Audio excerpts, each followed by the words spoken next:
Just trying to test if the audio's working. If it is, please let me know, because otherwise I'm gonna be a very, very, very sad boy. So let me know if you're hearing. You should be hearing me right now, and if you're not, let me know.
Okay, we confirmed the audio's working.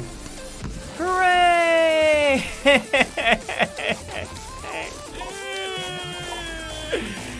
I'm so sad. Seriously, it was immensely painful for me to get this working, guys. We got there though.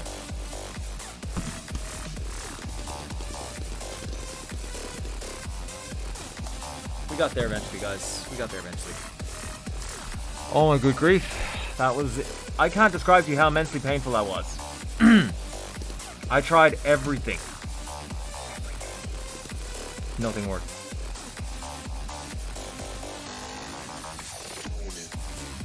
Nothing. But hey, look, we're working now, guys. Let's not dwell on it.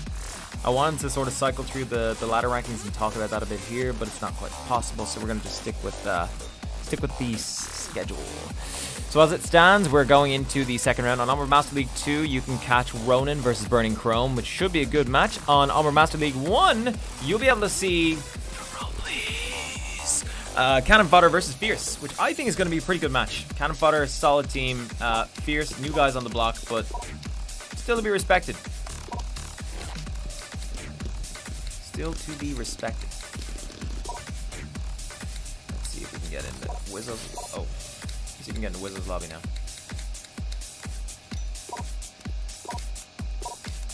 One thing that throws you off, like as a caster, you're trying to juggle a whole heap of things, and then like you're trying to concentrate on managing the entire show, and then you gotta worry about like getting into lobbies and communicating with teams to get them to set up the observer. Oh, God, it's just a party. But we're in now, guys. Don't sweat it. We're going into Cannon Fodder versus Fierce. Get in for there. Get in the for there versus the Fierce, man. Get ready for the Cannon Fodder party. Oh, you can't be ready because it's not possible to be ready. So, yeah, super excited for this round. We're going to see some cool stuff as we see Fierce rocking off on the Marside side. And Cannon Fodder. A long-established EU team rocking off on the Volt side. Get the ball rolling. So I'm pretty excited about that. Pretty damn excited, boys. Pretty damn excited. I'm going to update the scoreboard overlay, and we'll be back with you in just a minute.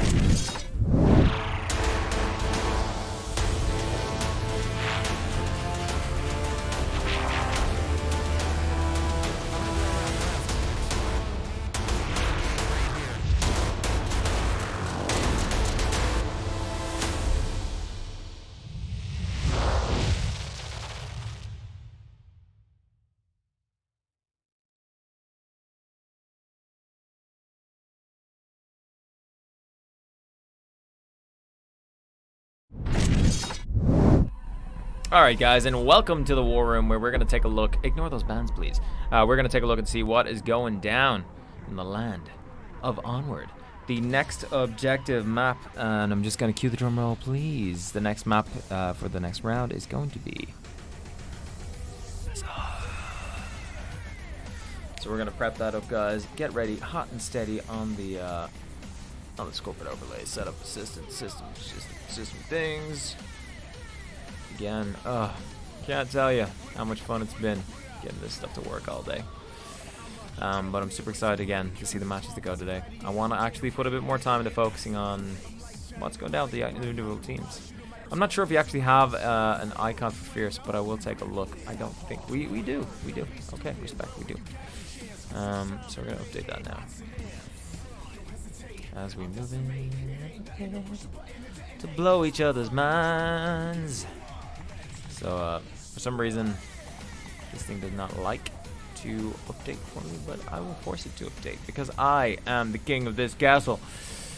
So yeah, let's get ready and move into the our pre-round.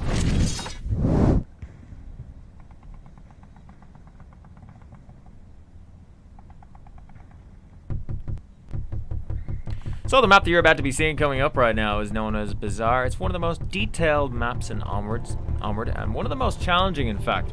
Teams are forced to fight door to door, street to street, to gain as much ground as possible to actually get themselves in on top of the uplink and capture the objective. So it's going to be pretty damn interesting to see. I'm going to just touch base with the guys now and let them know that we are almost good to go.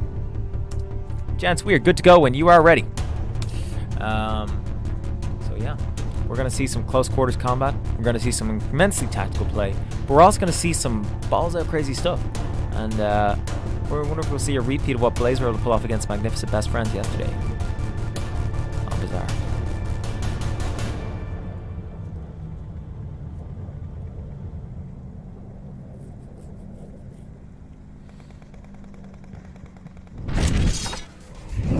So let's take a quick look at the scoreboard today. It's not going to be Subway, for the love of God. What is going on with this system? It's just insane. Why does it do this? We are going to be seeing some cool action here. I think Cannon Fodder are traditionally known for being quite strong on Bazaar, so I want to see what they're going to be packing today. If you guys have any particular interest in what's going on, please do let me know in the chat if you have any cool info to give me. And game audio also seems to be functioning. So again, I'm satisfied to know that things are working correctly. Oh my God, the mountains of stress that I've been under to get this working today. And I tested so much of it before I even got close, and I've updated a lot of things too.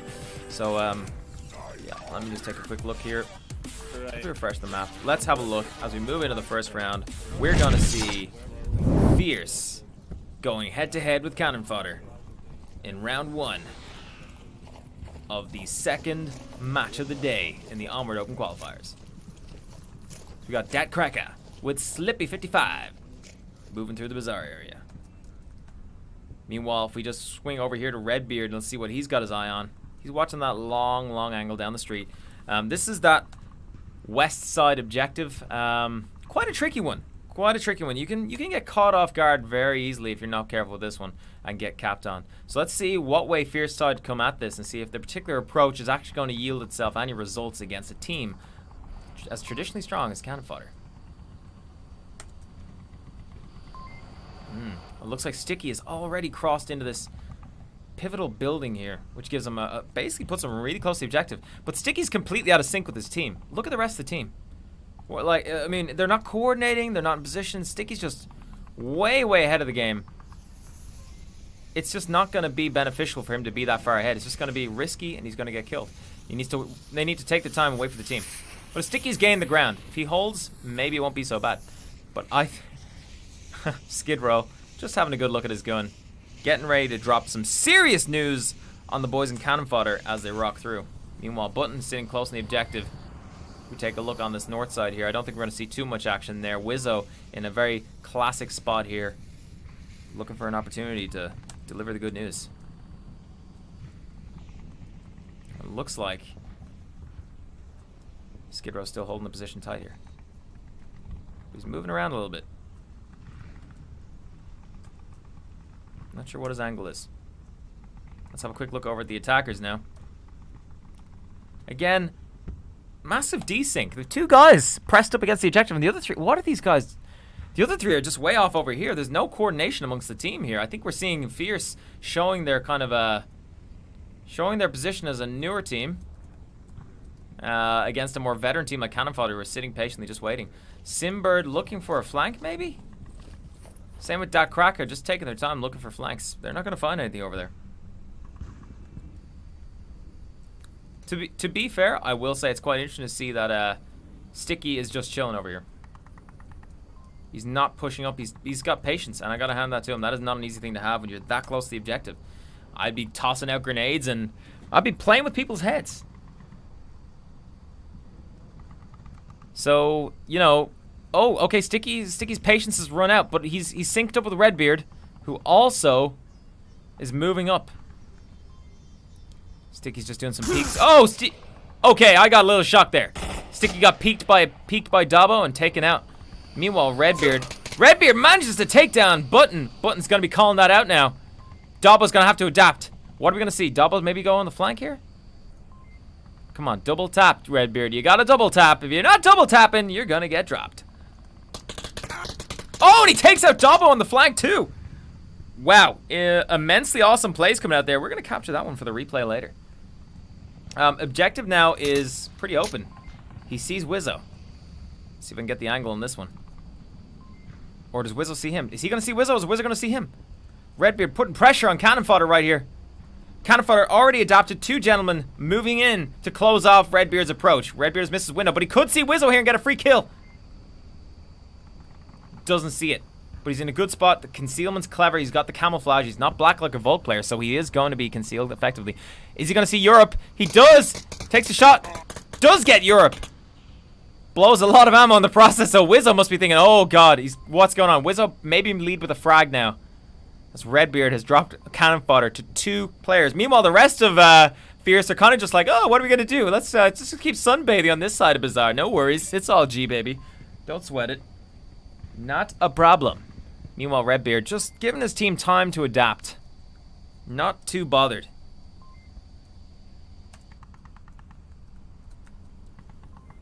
A member of Fierce taking the knee there. Slippy moving into position. Gets taken out by Skid Row. And it looks like Wizzo is under pressure right now. Dat Cracker gets dropped by Wizzo. 1 down, north side. Is Simbird going to be able to get the refrag? Simbird must have an idea where the bogey is now. And Redbeard and Simbird closing in on the objective here. Redbeard, here's Wizzo. Redbeard's on the objective. He's going for cap. He's exposed from the rear. He gets tagged from across the street. Simbird not in a position, not synced up, not in a position to do anything. He does take down Wizzo though. Skid Row immediately positioning. Out comes a smoke, and I think Simbird just banged his hand. I or L. I heard a little ow coming out. Smoke coming out from him. Skid Row now solo. 1 versus 1. Fierce versus Cannon Fodder. Whoa! And Simbird just got eyes on Skid Row.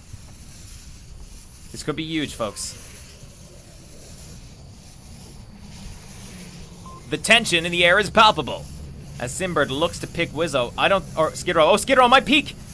Simbird keeps watching, and he does take him down. And Fierce take the round. Oh, fuck me. Nice stuff. Nice stuff. Absolutely awesome plays coming out there from those guys. Wow. I've got some replays to go through with you guys after that one, but let's jump the scoreboard real quick and see if that worked. And it did. Ah, damn it. Wrong side. I'm sure I guessed it correctly this time. Oh well. Anyway, going into the first round of this map, and Fierce taking an impressive win against Cannon Fodder. I gotta say, props to them. I didn't see that coming. I think really that comes down to Redbeard just being an absolute baller. Let's have a look at replays.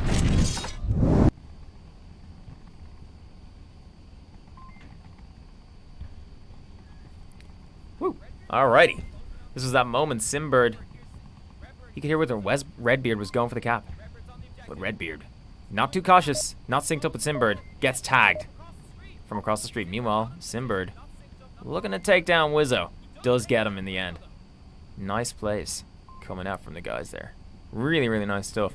I mean, if there was a bit more synergy between Simbird and Red, and then he hits his hand, that was pretty funny. If there's a bit more synergy between the guys there, you know, you might see some really cool stuff coming out from these dudes. Just a bit more synergy. That's all Fierce need, and they could be a extremely potent force to be reckoned with.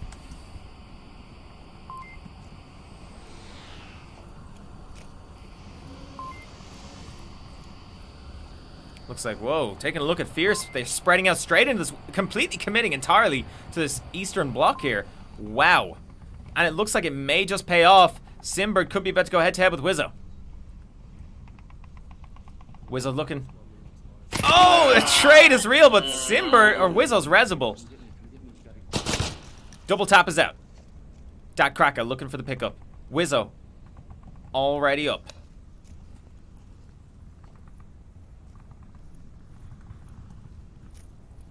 Dat Cracker looking for the refrag. Probably not going to find it, though. Europe on that upside. Oh! Wizzo takes the kill. Dat Cracker just not fast enough on the draw. This aggressive defense from the guys on Fierce is really not paying off the way they wanted it to.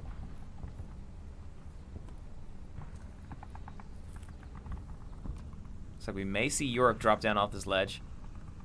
Slow enough that he won't take any fall damage, but high enough that he won't enjoy it. But yeah, wow, blinding round from Cannon Fodder so far, really punishing Fierce for that aggressive defensive layout. Sticky could be the next one to go down. Sticky takes some shot. He manages to wound someone, but not ultimately get dumpstered. I mean, like, he had full line of sight on Europe. Unlucky, just unlucky. And that's 3 down now for Fierce. Cannon Fodder taking a clean sweep now as they push in on the objective. With Wizzo, potentially the next one about to have an engagement. With Slippery. Whoa, Doppo pushes across the road, gets taken down by Slippery. Wizzo doesn't rush in for the refrag, although I think, is there a frag coming in? No, there is not. More shots coming out. Kind of. Wizzo rushes in, takes down Slippery, leaving just Redbeard to defend on the objective. And our frame rate has tanked, folks. Our frame rate has tanked with the smoke. Redbeard under pressure now to hold this objective by himself. Wizzo comes around the corner, sees him. Redbeard does not, though. Where is Redbeard going? Does he know he's the last one left? Wizzo could be going for cap. It looks like Wizzo is going for cap. This could be huge for Cannon Fodder. And Cannon Fodder get the cap. Wizzo wastes no time, punishing Fierce's lack of experience. Holy heck, ladies and gents.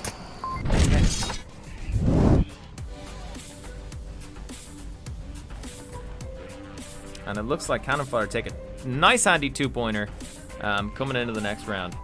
Wow. I mean, Fierce had a good start, but Cannon Fodder just completely cleaned them out of that start. They said, excuse me, no. No, that is not how we do things in Europe. In Europe, we win. We win hard. And so they did. Cannon Fodder cleaning house. Let's go take a look at replays.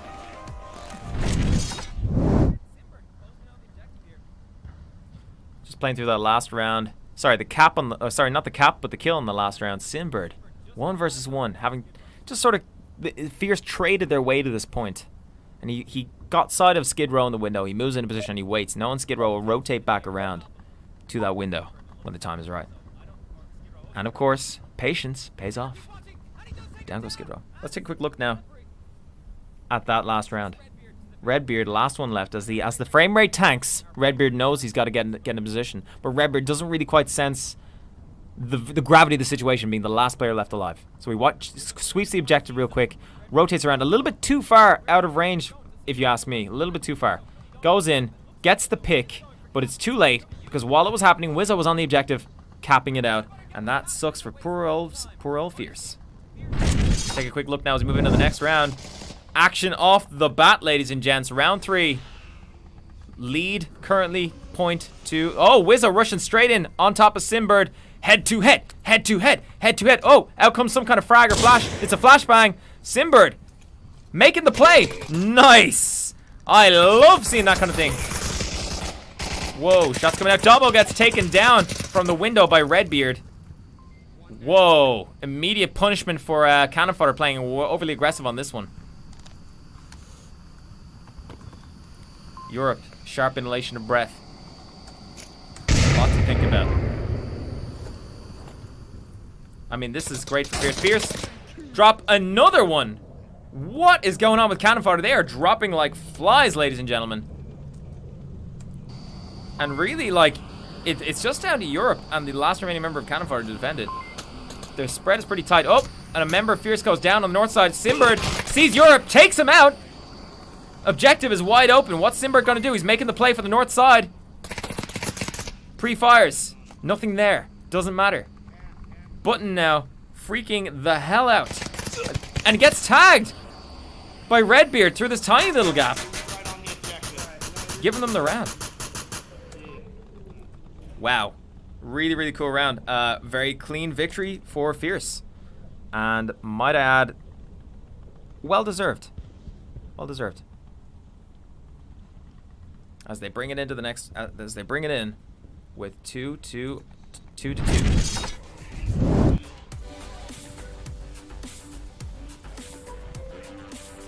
That was really awesome. I gotta say, I enjoyed that round. A lot of cool action happening. Very fast paced. A lot of cool stuff. Let's have a jump into replays real quick because I got some cool stuff to show you guys.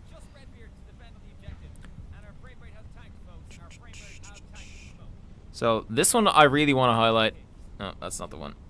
Is that the one? No. This is the replay I captured here. Was it? No, I think this was Europe going down. Damn, I was sure I caught a replay of that awesome flashbang moment. If I didn't, make sure one of you guys do. It's happening right about. Yeah, cool moment there. Europe gets flagged, and Redbeard just again dominating it today. Redbeard is on fire. Total kill count for Redbeard is at 6 right now. Really, really impressive stuff. Just having a quick look over at that cool ass cap from Wizzo. Again, really, really nice. Well played from the guy himself. Gotta give it to him. 10 out of 10. Oh yeah, here we go. We did find round 3 match 1 replay. So we see here Simbird head to head with Wizzo. Simbird hears Wizzo. He's like, oh, not today, baby. Out goes the flashbang. Bam! Wizzo's like, see ya! You're done. Really, really smooth play. Gotta give it to them. 10 out of 10. Massive fan of those flashbang plays. So 2 for 2 right now. These teams relatively evenly matched. Cannon Fodder taking a cap. Fierce winning 2 offensive rounds. So the defensive rounds seems to be favored against the defensive rounds right now. But yeah, punishing the aggressive defenders as offense is absolutely the optimal play when you are on Marsoc. For some reason, anyone know how to get down this overlay thing? Oh, found it. Shift and O gets rid of the overlay.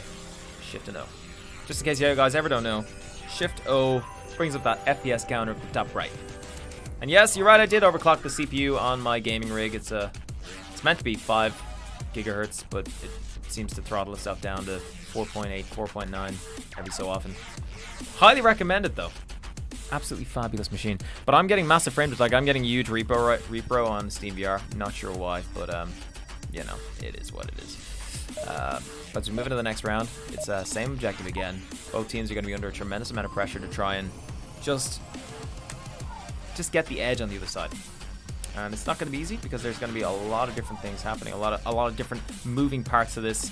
It looks like it's a close spawn for Cannon Fodder. Let's see how Cannon Fodder press the offense this time as we move into the next round. Moving in now to round 4, ladies and gents. Europe and Dabo straight up, front rushing, not wasting any time, getting straight into the bazaar. The amount of ground they're covering right now is pretty impressive. Europe is almost... Europe misses Redbeard. Redbeard misses Europe. Europe is in. Europe is into the block already off the bat. This is some fast-paced stuff right here, guys. Europe could sneak in there and take... Oh, action happened. Wizzo just takes down a member of the defenders. Europe could be taking this one home by himself. But we need to get over here. Action happening. Redbeard versus Wizzo. Europe sneaking in. He's on for the cap. He's going for cap. Europe snuck right into the middle of the enemy formation. He's going for cap. This could be it. This could be round, ladies and gents. Sticky doesn't see him. This is it. Any second now. He's killing me here. Is it going to happen? Europe sneaking in. He's stuttering on the objective. He can't go. He's under too much pressure.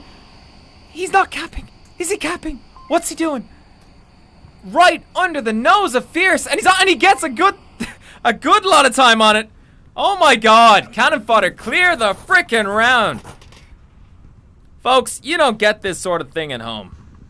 You get it here on Viper Stream. That's where it happens on Onward Master League. Well, the action happens. Cannon fodder taking the clean win over Fierce. Offensive rounds just going crazy. Gotta hand it to them. Really, really well played. Let me just fix that score there. Man, that was some awesome stuff. So, looks like we're going to be going into the next map shortly, hopefully. I will do my best to bring you guys the latest and greatest as I move in, and I'll just kind of push the standings for a minute while I find out what the next map is, and we'll see if we got some scores in from VR Master League. Stay tuned, folks. What the fuck happened?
Alright, ladies and gentlemen, not one to leave you guys waiting for action. I've jumped into another lobby, and it looks like it's Big Red 1 versus the Hand of Death. And it looks like the Hand of Death are playing with 2 players down, the bare legal minimum to stay in it.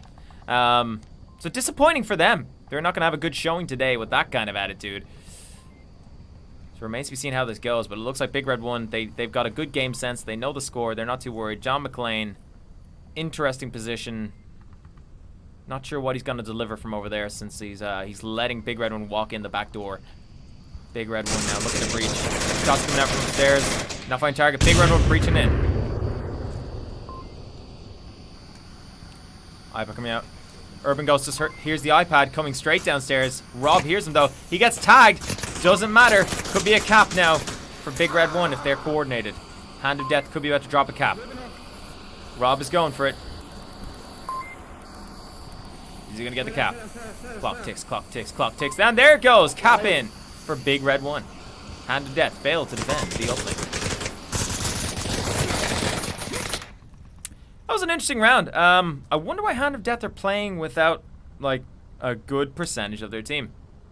That's really interesting.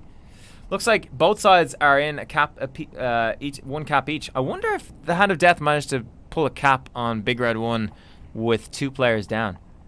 That's fascinating. Really fascinating. Curious to know what's going on there. Curious indeed. So yeah, I'm just gonna pop to standing. Or oh, we're going to the next round off the bat.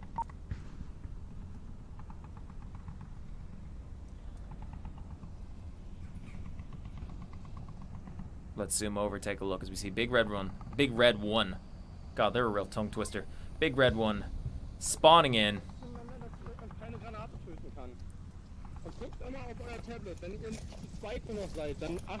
A lot of planning going on there. A lot of German speak because they're serious about this. Hence they talk in their mother tongue to avoid miscommunication. Can German. What is German? Big Red Germans moving in.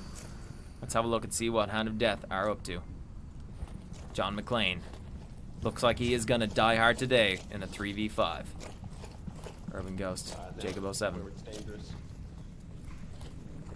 They're moving up hard. Are they gonna find what they're looking for? I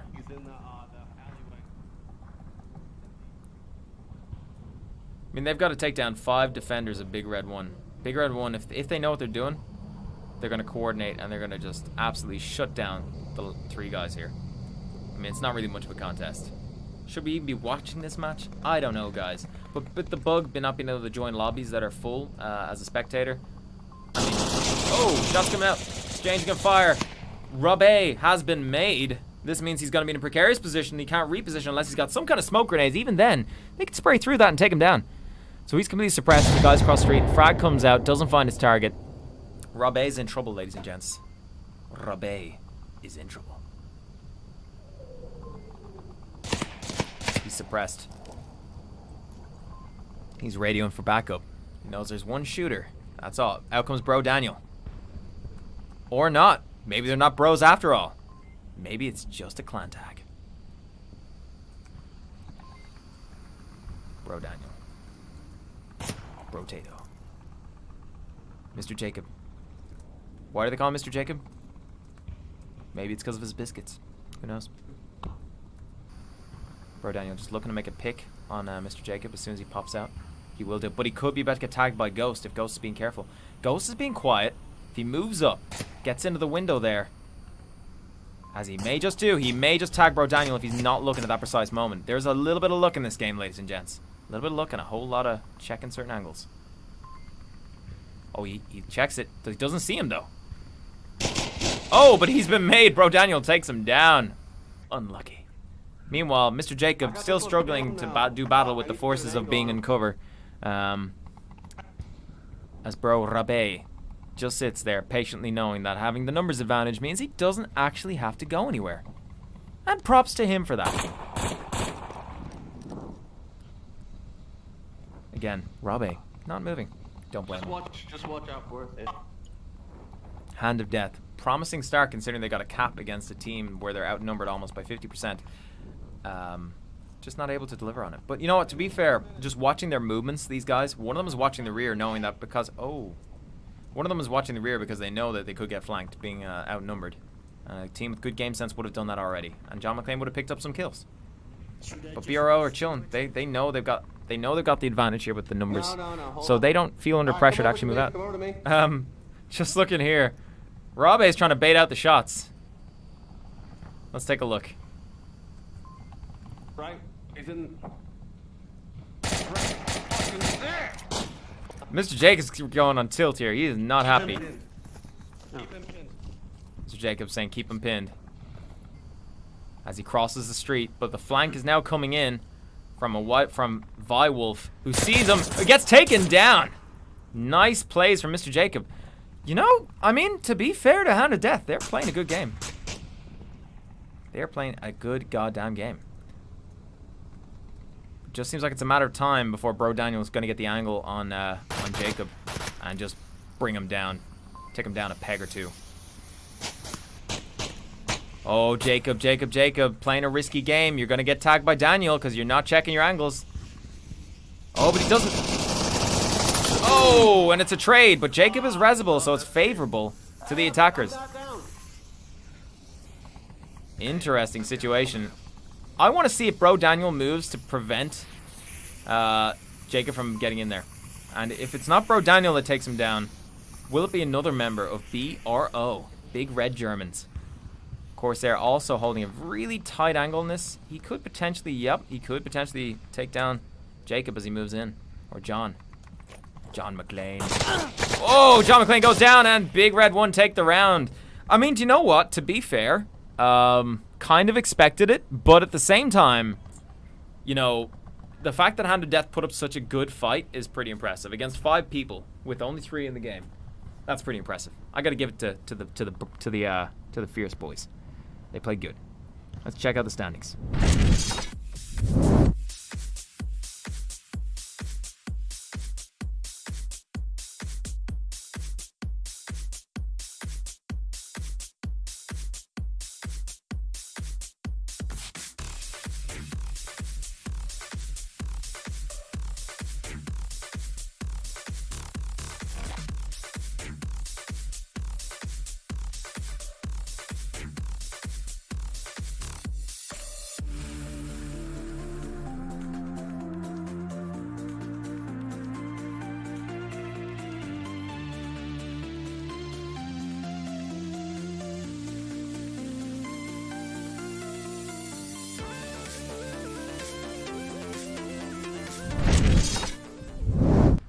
Ladies and gentlemen, welcome to what I would assume is round 4, since there's been 2 caps and 1 point. No, wait, 1 cap, 2 points. I don't know. We're just guessing at this point. We don't know. We came in late. The objective is going to be in the weirdly named citizen block. So 3 defenders will have to hold off the entirety of Big Red 1. They had such a close round with 3 guys last round. They really put up a good defense, or a good offense. It'll be interesting to see what they do. Let's take a look now as we follow Big Red 1, a stack of 3, moving through the south block, clearing their corners, taking their time, not taking any chances. They're looking. They've got a play in mind here. They've done a 4-1 split. That's pretty excessive. There's one guy taking up the rear, really slowly. 4-1 split, unusual, but could be interesting. These guys are being precise, coordinated, and they're taking their time. Of course, there are signals for them to cross, and away they go. Of course, there follows. Good movements from these guys. They practice together a lot. Four-man unit, all coordinated in precise, clear, effective, and efficient German language. It's a sight to behold, ladies and gentlemen. It's a sight to behold. But they are not playing around. Bro Daniel. Watching the street for the clubs. This could be the moment of action, ladies and gentlemen. Maybe, maybe not. Let's have a look at the spread layup. So this block is completely open. This is a free one for Big Red 1 wants to move in there. And their distraction guy is now in position on that north side. Robbie moving in. John McClane cleans him out. Doesn't double tap. Interesting. But he gets him. That's the main thing. It's now 4 versus 3. Big Red 1 just lost a slight bit of their advantage. That's the thing about VR, guys. You can literally drop your gun and have to bend over to pick it up. You might hurt your back. You put your back out, you're going to be a shit player. Oh, the bear putting out some fire. Just randomly. I think they're just putting out some spray just to cause some confusion. This, again, is a common tactic. Just put some noise. And it is to draw out players, too. Out comes Urban Ghost. Urban Ghost may be about to die because he's peeking. No, he gets a kill. Wow, great. Great moves from Urban Ghost. Wow, I just got to say, I'm dead impressed. And it looks like, wow, Hand of Death did manage to lose a player, but he gets rezzed. The Remember Bros. It's now 3 versus 3, folks. Bro have lost their advantage. Urban Ghost playing super aggressive. I would not be doing what he's doing right now, but you know what? He got a kill out of it, so who am I to judge? Shots coming out. Sorry, guys. I'm swinging around a lot. I don't want to miss the action, but there's a lot of stuff happening right now. Are we going to see some frags maybe coming in onto the objective here from Bro? That's what I want to see.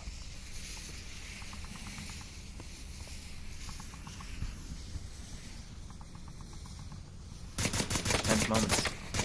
It looks like Corsair crosses the road. Could be a cheeky angle shot coming out from... Oh no! Oh! Corsair managed to take down a defender. Just one defender left now. John McClane. This is classic die-hard Bruce Willis style. It's just John McClane, ladies and gentlemen. John McClane alone against the army of Germans. It's Hans Gruber versus John McClane. Except Hans Gruber is 3 guys. Well, maybe 1 guy and 2 henchmen. Gruber, I swear to God I'm taking you down. Not today, Mr. McClane. I'm going to kill you. And then I'm going to blow up this building.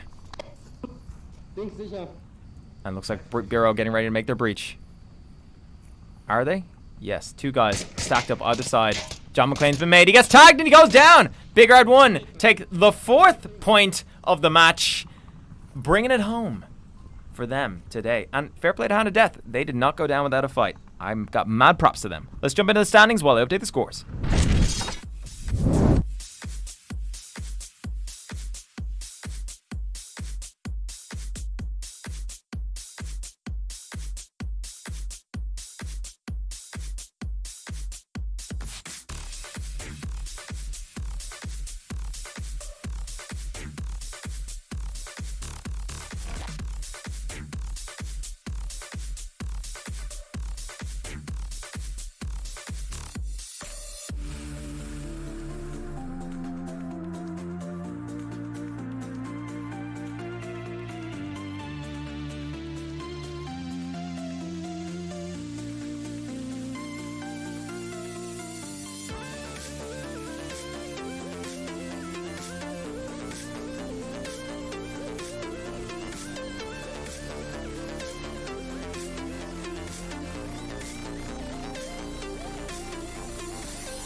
We are just... Alright, ladies and gentlemen, we are just waiting on the final score to come out of Rome and Arctic. Looks like that's a pretty close game as it's going.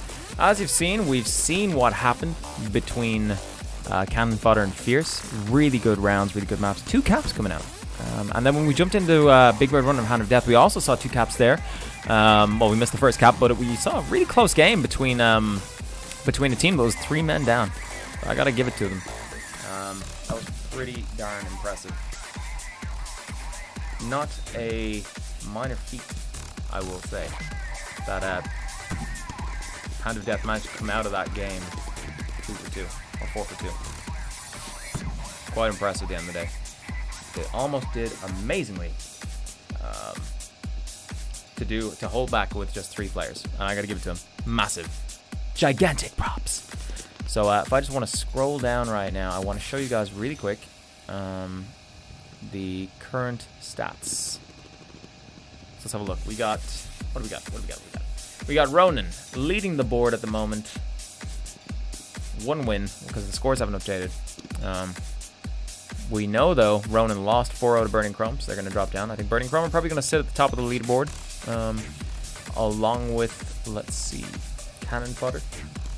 You're just going to see which one of those teams has the higher stat. I wonder if Cannon Fodder are going to go head to head Burning Chrome. That's what I want to see next, if that's going to happen. So, yeah. Spicy meatballs. Let's have a scroll down here. Points differences are quite high. A lot of teams came out of the first round with negatives, but look, I mean, I can't really judge too much in the first round alone. We need to see more results from the round 2 matchup, guys. More results. How are y'all doing over in chat there? Y'all doing good? Let's have a look. Someone says they want to see Solaris play. Well, maybe, if I'm feeling generous, I might do that for you. I might bring in a Solaris match, but to be honest, I do not know. They seem to be dominating. They beat the crap out of Hand of Death, and then they beat Sinister Pride pretty sensibly. But I already think the ones to watch right now in this current one are Burning Chrome and Cannon Fodder. Maybe, yeah, I would definitely put the Solaris in there too. But, I mean, just based on results so far, definitely got the money on Burning Chrome and Cannon Fodder. It's going to be really close. If those 2 teams go head to head, that is the penultimate match before we end the series. I think those 2 are going to be showing us the top 2 teams going head to head. So I'm super excited. Oh, No Man's hopping into big screen. Go No Man. You get your big old dirty screen in there. You get in big screen and you cuddle the boys while you watch a game or 2. Have a cold one and a cuddle with the boys. Let's see if I have any replays to show you guys. Let's talk to the last couple of games we saw.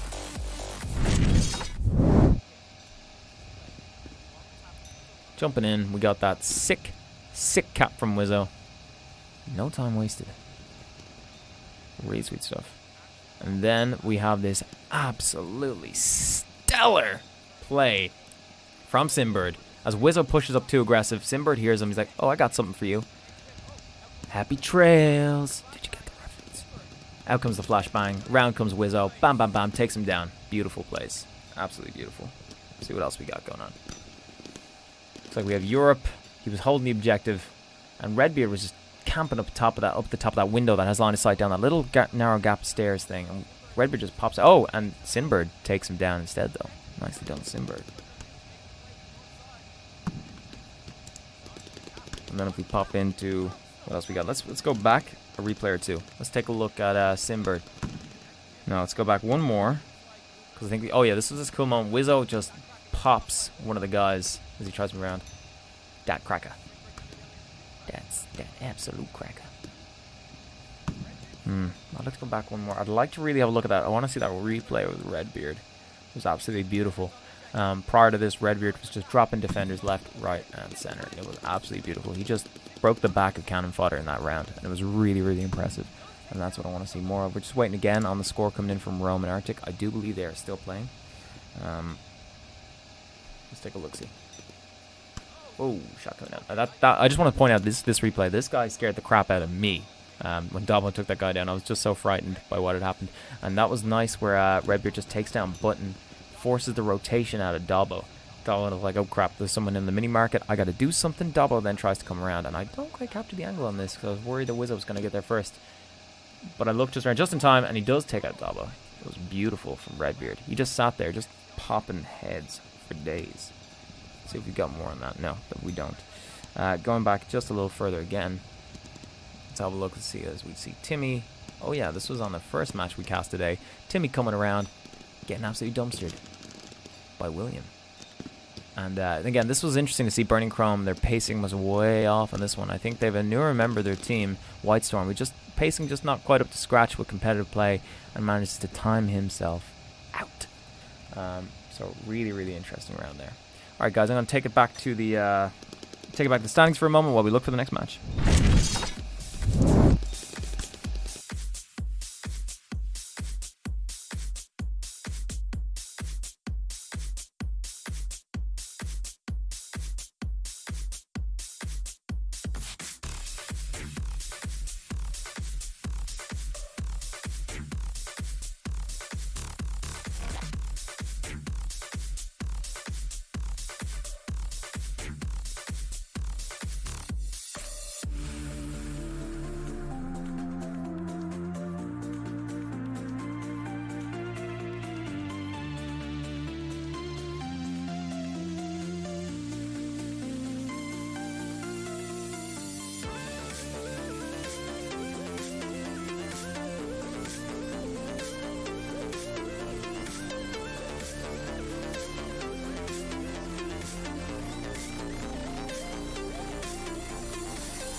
Score is just in. We just learned that Rome did beat Arctic, so now we are looking about to move into round 3. Where the hell did that go? There we go, round 3. There we go, round 3. So we got Fierce, Big Red 1, Sister Pride, Rome, Hand of Death, Arctic, Solaris, Ronan, Cannon Fodder, Burning Chrome, calling it now. Nice, nice, nice, nice. Totally doing Cannon Fodder and Burning Chrome. That is going to be the match to watch.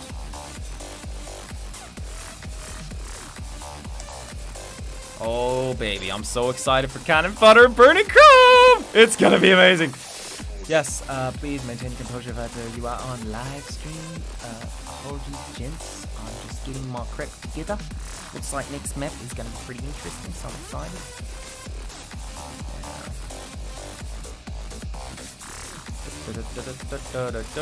I think, to be honest, if anybody's going to take the series, it's gonna be one of these guys. So I'm pretty excited to see how this goes. Let me see. Let me see. Alrighty. Let's get on it. Let's get on in there, boys. Let's find us the lobby. Make it happen.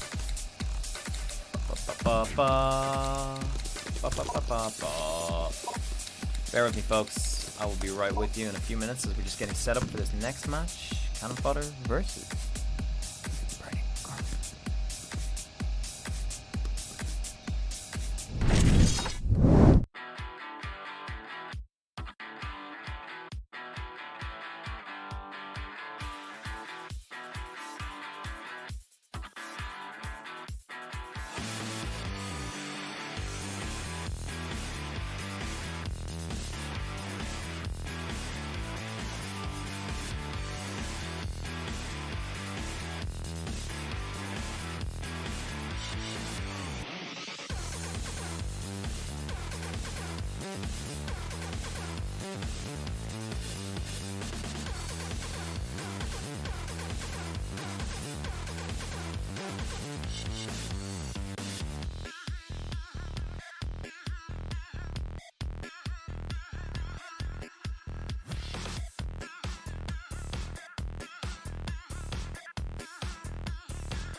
Ladies and gentlemen, welcome back to Onward Master League 1! We are going to see what I think, I'm calling it now, is going to be the ultimate match, the showdown between Burning Crown Fodder. This is going to be, I think, one of these teams could take it today, and I think this is going to be the match that decides which team is going to actually frickin' do it. So, without further ado, the next map is going to be Cargo. Drum rolls, please. Let's roll into our pre-round video intro for Cargo.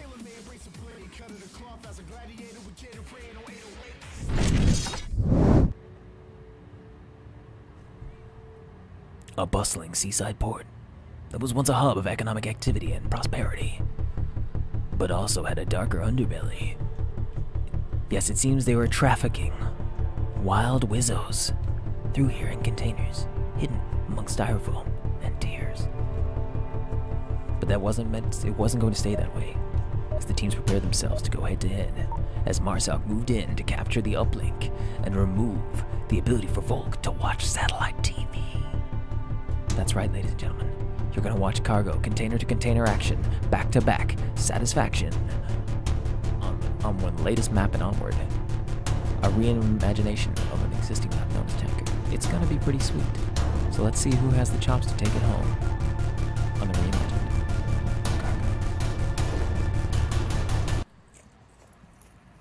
Cargo. And just give you guys a heads up. The team started off a little bit early, but luckily we haven't seen anybody die. But bear in mind, things could go any which way right now. Let's have a quick look down here. We see some guys moving through the tunnel. That's gonna be pretty exciting to see. Meanwhile, it all comes down to really what Marsoc decides to do. Zevin pushing up super aggressive here. Putting out some shots.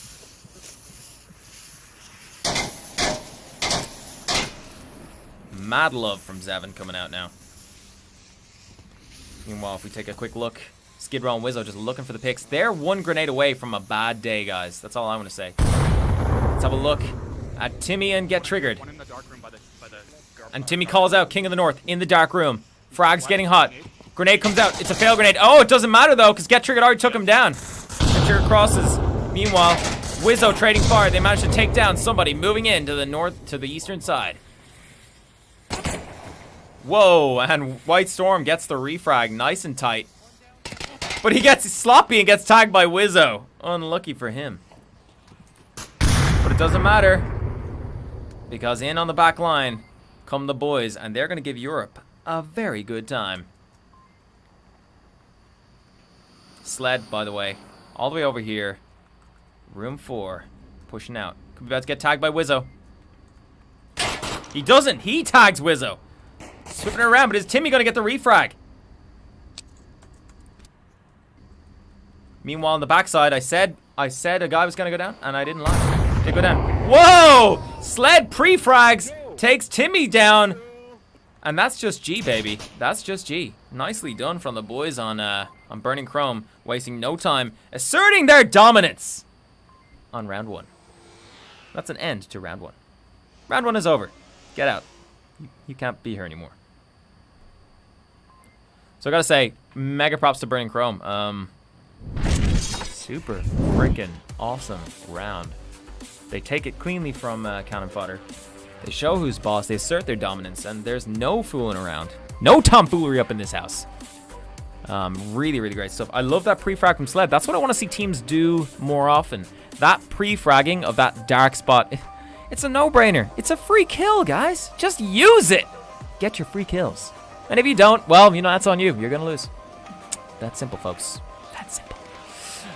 So once again, we're moving to the next round. The objective on this one is this eastern side objective. It's a little bit precarious for Volk to cross early game because Marsoc can sit there with LMG and absolutely spam the living heck out of it.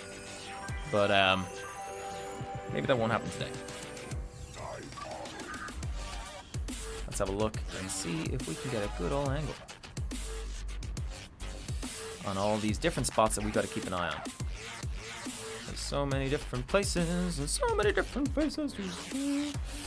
Alright, so we're going to move into the next round, guys. So let's kick the tires and light the fires. Gameplay.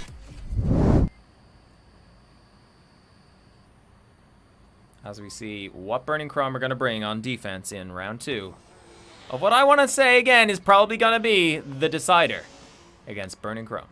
Against Cannon Fodder. I think Burning Chrome and Cannon Fodder, it's just where it's at, guys. It's where it's at. Wizzo now immediately pushing up into position. No picks coming out, but just point out Wizzo rocking night vision for that extra bit of clarity on the visibility, and also a drum magazine on his assault rifle for extra ammo. It's always good for teams to carry at least one guy with that drum magazine just to give them that edge that they need ammo-wise. Because, I mean, running out of ammo in a firefight, it happens, guys. It's easy to lose track. Action abundant and all that.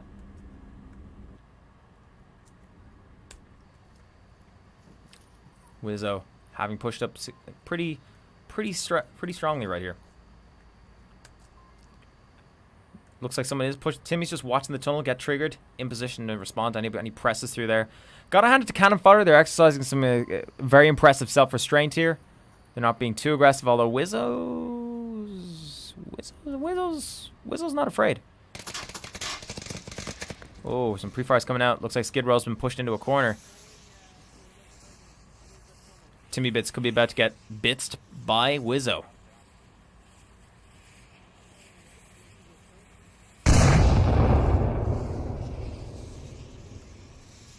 Get triggered. Get triggered. Get triggered. Gets tagged by Timmy in the long hallway. Wizzo gets made. Timmy hears him calling out red cargo, meaning this container, red side. Smoke him out. Oh, White Storm takes him down. Meanwhile, Timmy moving in gets tagged by Europe. White Storm coming around, gets the frag on Europe though. Lots of action happening. We got the replay, guys. Don't worry. Timmy, meanwhile, having slipped in the back door. Interesting spread right now. Both teams concentrating 1-for-1. White Storm, is he going to check the backside? This definitely seems to be one of his better maps. Downfall wasn't his thing. He comes out the corner. No! Cheeky, slippery tag. White Storm just dominating. Clearly exercising some dominance here. Is he going to check the tunnel? He is going to check the tunnel. I can't get into position. Oh, he gets another one on the tunnel. My apologies, folks. If only my camera work was just a little better. Skid Row.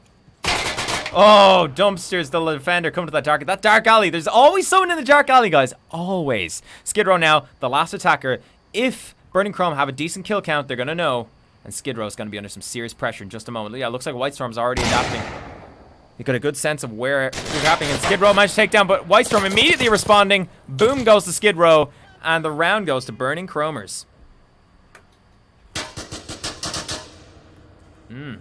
Excellent, excellent plays from both sides. Burning Chrome taking a clean win. Clean win indeed. Maximum props to those guys. Let's take a look at the scoreboard real quick. We'll pop into replays because I think we got some good scenes from that last one. 2-0 to Burning Chrome. Very, very well played. Tight defense. White Storm absolutely kicking up a storm. Let's just jump to replays. No, we don't want that one. We want maybe this one. Alrighty. Let's take a quick look. Skid Row takes down the guy there.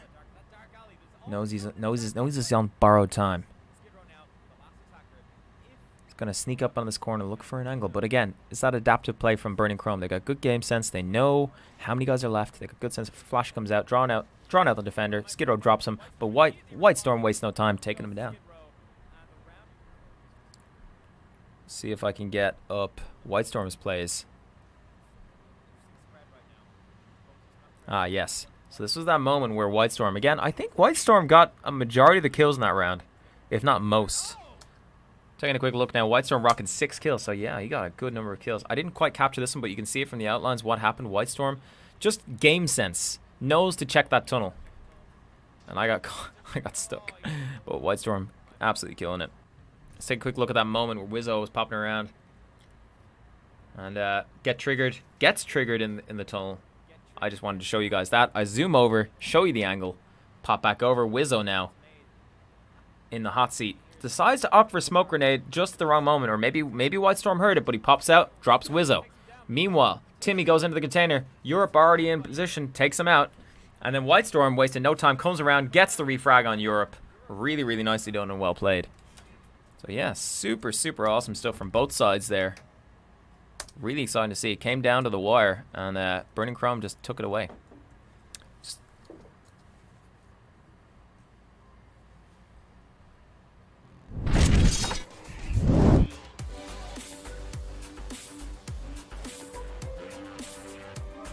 Let's take a quick look at Twitch chat. Stragic VR just gave a Twitch Prime. Thank you, Stragic. Shout out to you, mate, for supporting the channel. Without you and your love and your support, we would be thoroughly bloody lost. Just give you all a heads up. If you do have Twitch Prime or any of those Twitch Prime or any, Amazon Prime where you get free Twitch Prime with, it's worthwhile knowing, guys, that if you do decide you want to sub to the channel, the proceeds of those subscriptions go to the casting team and supporting the ongoing casting of Onward League matches. That's not myself. That's the likes of like Nightfire and Buxton, who put in a huge amount of time and effort casting weekly all season a number of matches. The amount of work they put in is insane, and you know what? It shows when Nightfire goes onto the live casts at ESL events and Oculus events. It just shows he's got a level of professionalism that is just up there at the next level. Likewise with Radar Head, who also puts in a ton of casting work as well, at least one match a week with myself, and Buxton, who puts in a monumental amount of work behind the scenes to really just deliver a solid VR casting experience. And obviously we can't compliment everybody without saying massive props to the devs, because they put in a ton of work. They made this all possible. They introduced this Spectate Cam and all the lovely stuff we got with this. So without them, we would be truly, utterly, spectacularly, spectacularly lost. So massive thanks to them for the great work they've done in making this game an absolute smashing experience and fun experience to play. So what we're going to do now is we're going to move into the next round. I'm going to take you over to the... take you back over to the Spectate Cam shortly as we take a look and see what Burning Chrome bring on offense. I'm most excited about Burning Chrome. Their play seemed a bit more unorthodox. But yeah, I'm enjoying seeing what they bring to the table. They've done some really cool stuff. Same with Cannon Fodder, especially Europe's caps on Bazaar were pretty damn awesome. So let's see what they bring. Whitestorm is the one to watch here. We just pick up the scores real quick. Whitestorm on 6 kills. 6 kills, guys. The closest to him is going to be Skid Row on the other side with 3. Oh, nice job. An immediate takedown off a sloppy push off a Cannon Fodder player down that tunnel.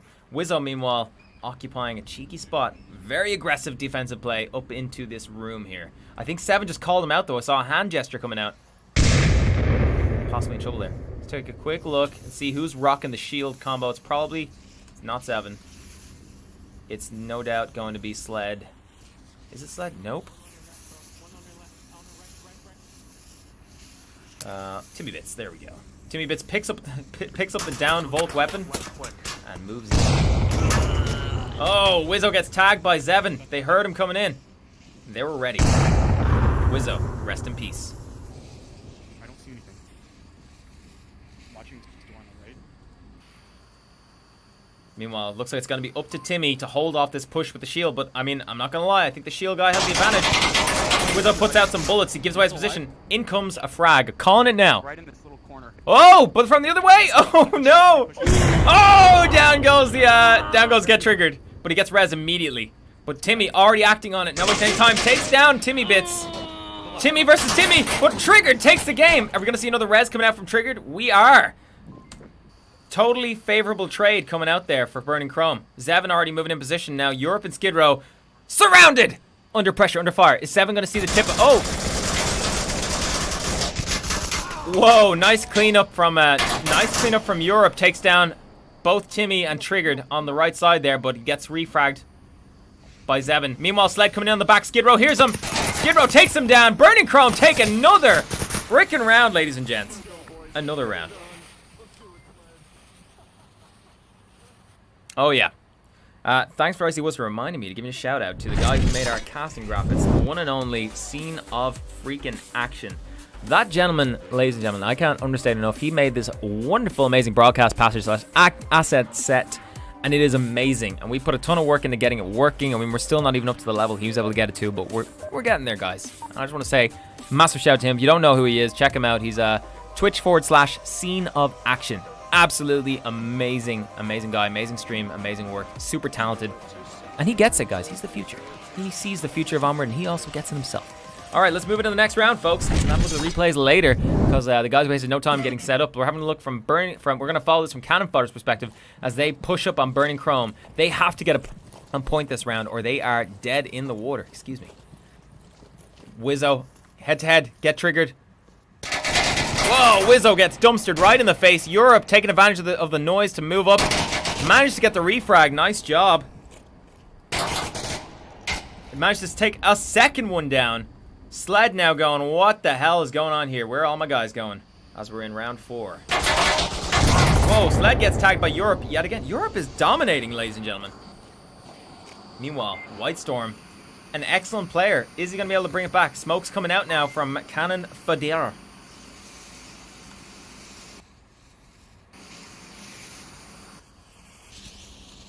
Europe now moving in. Shots coming out, and someone else has also died. Storm, here's Europe. Is he going to make the play? He gets tagged, though, on the rotation by Timmy. Cannon Fodder just upped the ante, ladies and gentlemen. One defender left on Burning Chrome. They're wasting no time. 7. All by myself. 7 rocking around, but Europe sees him. Dumpstered, ladies and gentlemen. Cannon Fodder kicking ass. Europe taking a hard stance there. 7 kills, ladies and gentlemen. Europe is not playing. You better believe it.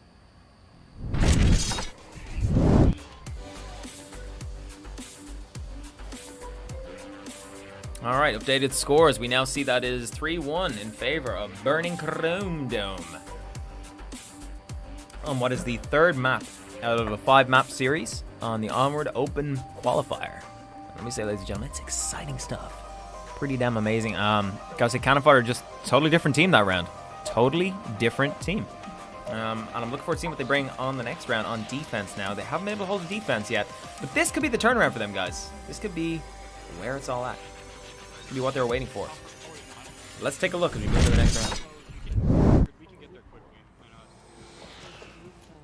We're going to follow the perspective of Burning Chrome as they move in. We're going to try and see if we can keep on the hot topic. White Storm, who seems to be the MVP of their team for this round. White Storm rocking 6 kills, but he's been overtaken by Europe, who's dominating as the MVP currently. Get triggered under massive fire. Timmy also under massive fire. Oh, a member of the defenders goes down already. Getting a sneaky pick, and Timmy under fire. But he's got a shield. He's not too bothered. Defender goes down. Down to 3 defenders now. Get Timmy. Putting pressure on the shield coming down the tunnel, but it's not enough. Well, get triggered. He knows where Timmy is. Putting fire on him. Meanwhile, White Storm moving into the central container area. Going to be met by Skid Row and a little bit of hostility, I hope. Whoa, he takes down a defender. Oh my god, he get triggered. Skid Row wondering. Skid Row gonna get dumpstered in the back. 7 go for the knife. He gets the knife. 7 knifes Skid Row in the back. Being reckless. Cannon Fodder, just not the same team this round. And it's down to King in the north to hold it all by himself. He does take 1, but Zevin now knows where he is. Despite being suppressed, it's pretty obvious. So he's exposed on his left side. He's not watching it. Is he going to go for the refrag? 790 minute now going to pop out. And BAM! Goes down. Cannon Fodder. Burning Chrome. Take the victory. So, really awesome stuff. Burning Chrome, to their credit, did not go down without a fight. But in the end, it seems that Burning Chrome just had the edge they needed to just really bring it home. So if you bear with me for a moment, guys, I'm going to leave the score while I go and update scores on Challenge, and I'm going to see if I can get us another game. Bear with me, folks.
Alright, ladies and gentlemen, what's up? It's your boy Viper bringing you in midway into the match of Big Red 1 versus Fierce. Big Red 1 leading 2-0 against Fierce. Quite an impressive score to have. Fierce are by no means a noob team, and Big Red 1 are quite seasoned themselves, having debuted onto the scene quite recently. So it'll be interesting to see what they can bring in this round. I, for one, am hoping to see this to be a protracted battle, drawn out, with a lot of action. Oh, long-range shots coming out, and it looks like, yeah... No tags just yet. But it looks like Fierce are serious about taking some bodies.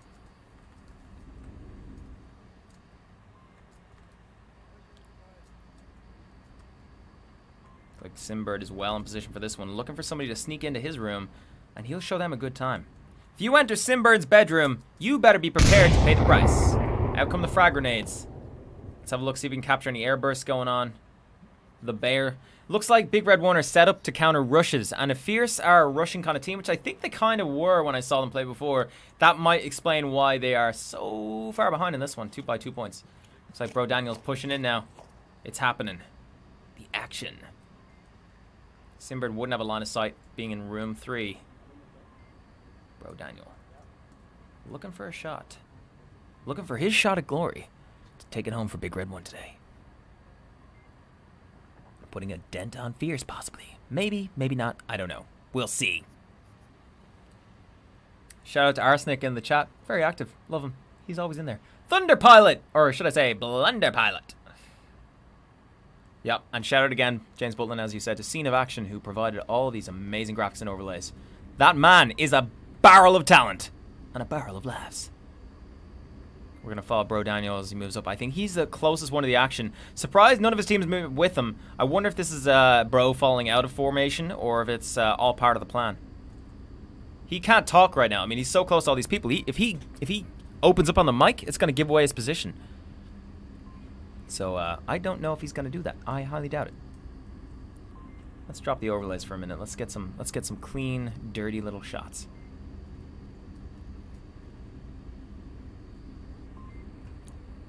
We're in real tight on Bro Daniel. So tight, it hurts. Let's see if the Germans got what it takes to take down the Yanks. Refresh the map because James didn't fix it yet. I love you, James. Clock's ticking down, but there's no pressure on Big Red 1 with all the time in the world and a tiny little map. You can do a lot of different things. A lot of cover here. He's fumbling around with his weapon. You can hear him breathing heavily. Oh, he gets dumpster by Redbeard. Redbeard didn't even just use one bullet. He used a few. He wanted to make a point. Fierce is having a comeback. Ooh, interesting. Hearing frag grenades, but nothing landing for the looks of it. Let's take a quick overarching view again. Big Red 1 just lost their guy who kind of pushed up a little bit too far forward. Interesting they're sending Binval Trevadix through the tunnel here. I'm not sure he's going to get what he's looking for, apart from maybe a bit of murdering.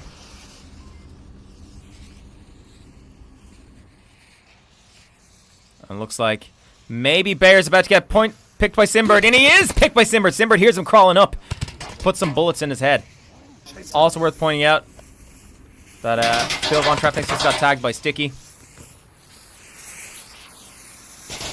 And Simbird gets refragged, being a cheeky beaky by Bro Robbie. That's what he gets for being a bit too aggressive. Bill Von Trefnix is resable, but I'm not sure if that's gonna be something Big Red 1 want to do. But at the moment, he can definitely call out intel, which is actually super valuable on a map like this that's this tight. Because if you know where people are, you can drop frags on their heads. You can airburst and blow some faces. So we can tell from frantic German speak that oh, nice pick from Robbie. Making all the plays today. Just peel up the scoreboard real quick. There have been no caps yet, so this means that this is the 3rd round. Take a moment now to point that. Oh, that was sounded like someone just took a bit of a wound there. Quick look over here at Nightmare Luna. Very strong player. There's a wall of enemies to get through. It looks like Robbie's going for the cap or going for the res. He gets in, gets it. Sticky does not pick him up. Oh, Sticky just looking for the shot. He's gonna find it. Bin Von Traff rushes out. Gets Sticky with Sticky. Bro, Robbie must have a sense of where this guy is. No flashbangs leading out, so maybe they don't. The other one's still right. They can shoot. Those black crates can be shot through. They're bullet penetrable. So, I mean, Sticky is screwed right now if Robbie decides to spray through it. He doesn't, though. He runs. Robbie runs, ladies and gentlemen. He is getting out of there. Oh, it's going to be a cleanup for Sticky. It is a cleanup for Sticky. Hey. Ladies and gentlemen, Sticky just got Sticky, and Fierce take a round back from Big Red 1 to bring it back to 1-2. Let's bounce into the scoreboard real quick.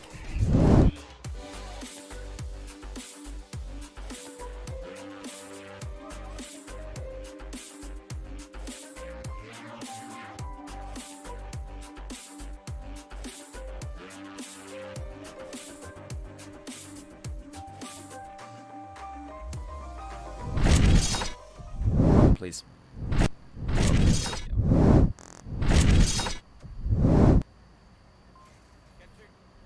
Replay 38, ladies and gentlemen. Robbie kicking butt. He managed to get a long kind of snipe on a member of Fierce way down there. Really, really good shot. Just a very narrow angle, but he managed to just get it off. They just didn't get wise to Sticky, though. Sticky's position just really caught them off guard, and Sticky just absolutely cleaned up. He got Sticky. Getting sticky with it. Now comes a shot from Robbie. Very nicely done. If you watch now, Sticky just bodying people. He just took down one member of Bureau who ran too far ahead. Followed by what you're going to see in a second is two members of Bureau. I'm just conscious now that we are going into the next round. I don't want to leave this replay up for too long, but it's such a good replay. I'll tell you what, I'll watch the action, you guys watch the replay, and I will get you straight back in here as soon as anything cool starts to happen. But in the next round, it looks like it's going to be Big Red 1 on defense, Fierce on offense. Let's see if Fierce can keep the momentum here. Let's see if they can keep it going well into the next round. Pressure is on, though. Simbird wasting no time, immediately pushing up into room 2 here. Yellow room occupied by a member of BRO. Simbird's still moving in.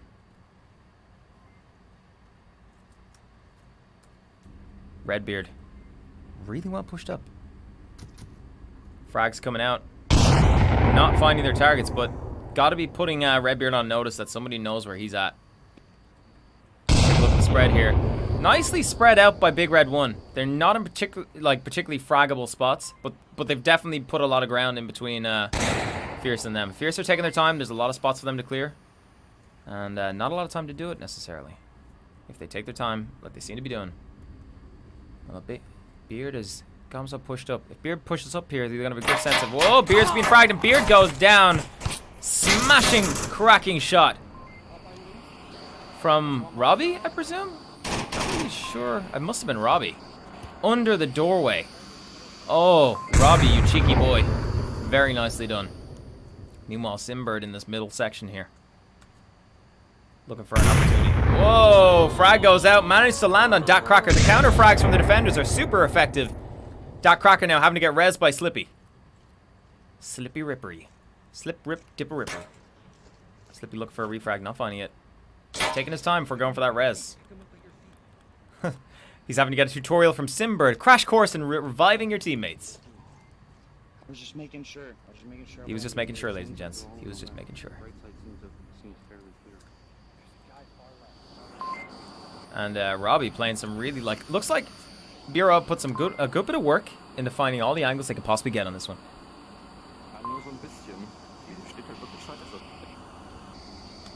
For those of you out there who don't speak German, he just said, so easy.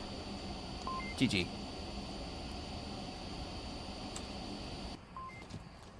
Is that a frag coming out there? Oh, it is a frag! A beautiful frag from Fierce. Takes down Robbie.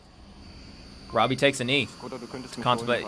I think we can tell what Robbie's doing here, right? I think we can. Whoa. Doesn't matter though. Nightmare Luna's got it covered. And down goes Slippy's teammate. Meanwhile, Simbird also gets tagged now by Involtrefnix. And Sleepy's under fire. Woo! Sleepy, last member of Fierce. Last hope for the survival of the human race.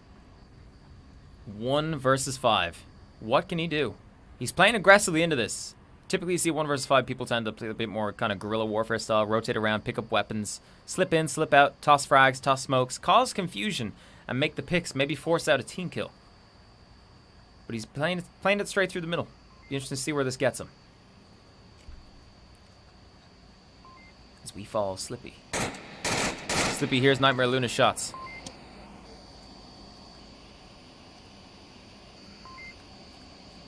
Hesitating for a moment. He goes to the corner peek. It's safe, but he couldn't know that. He hears Robbie. Does he have a frag? I mean, again, this is the whole thing about salvaging your teammates' kits. If he did that, he might have a frag handy. Could definitely whittle down the defense. But it's not looking good for him. Let's kill all the overlays and leave it tense. Let's see it from his perspective. Oh god, I'm so scared. There is a member of BRO prone over there. Is he gonna see him? 2 members. Oh, he gets a double kill, but it's not enough. It is not enough. Nicely done, though. Not quite. Again, excellent plays coming out from both sides. Unfortunately.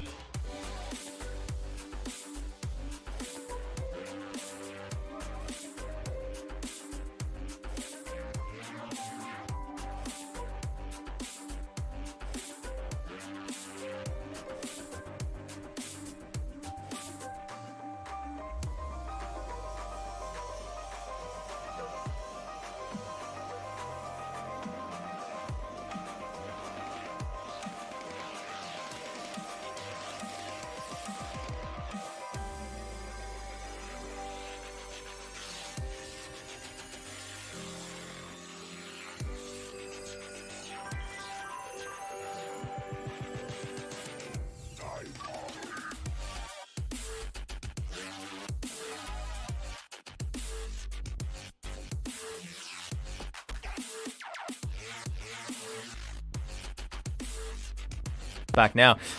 Just wanted to make a massive shout out there to Zarek, guys. Solaris is seed run right now, says Arsenic, so I better cover them. Well, you know what, Arsenic? Maybe I will. I want to see the top seeds fight it out. I want to see murder, death, and blood. But a special shout out to Zarek for supporting Onward Master League casters. Thank you, Zarek. As I said before, guys, any Twitch Prime subscriptions, any subscriptions at all you want to give to Onward Master League, they all go to the casting team. That's not myself. That's the likes of Nightfire, Buxton, Scene of Action, Radarhead, the guys who put in the work week on week to make sure we have the match coverage. And without those guys, let's be honest, folks, ESL would never have heard about us. You know, all the big guys that are now putting money into Onward, into VR esports, they would never heard about us. So really, you know, when it comes down to it, it is the showmanship and the work that goes in on that side of things that really makes or breaks the game. With the support of the developers, it's massive, and a lot of work goes into, guys. So you know what, we really appreciate that. It's huge for us to be able to give a little back to the casters who put so much time and effort in, the likes of Buxton, Nightfire, Radarhead, Scene of Action, made our assets, everybody. So massive shout out, and shout out to Arsenic VR, who keeps demanding I show Solaris. I will try to do this, Arsenic, but you gotta be patient.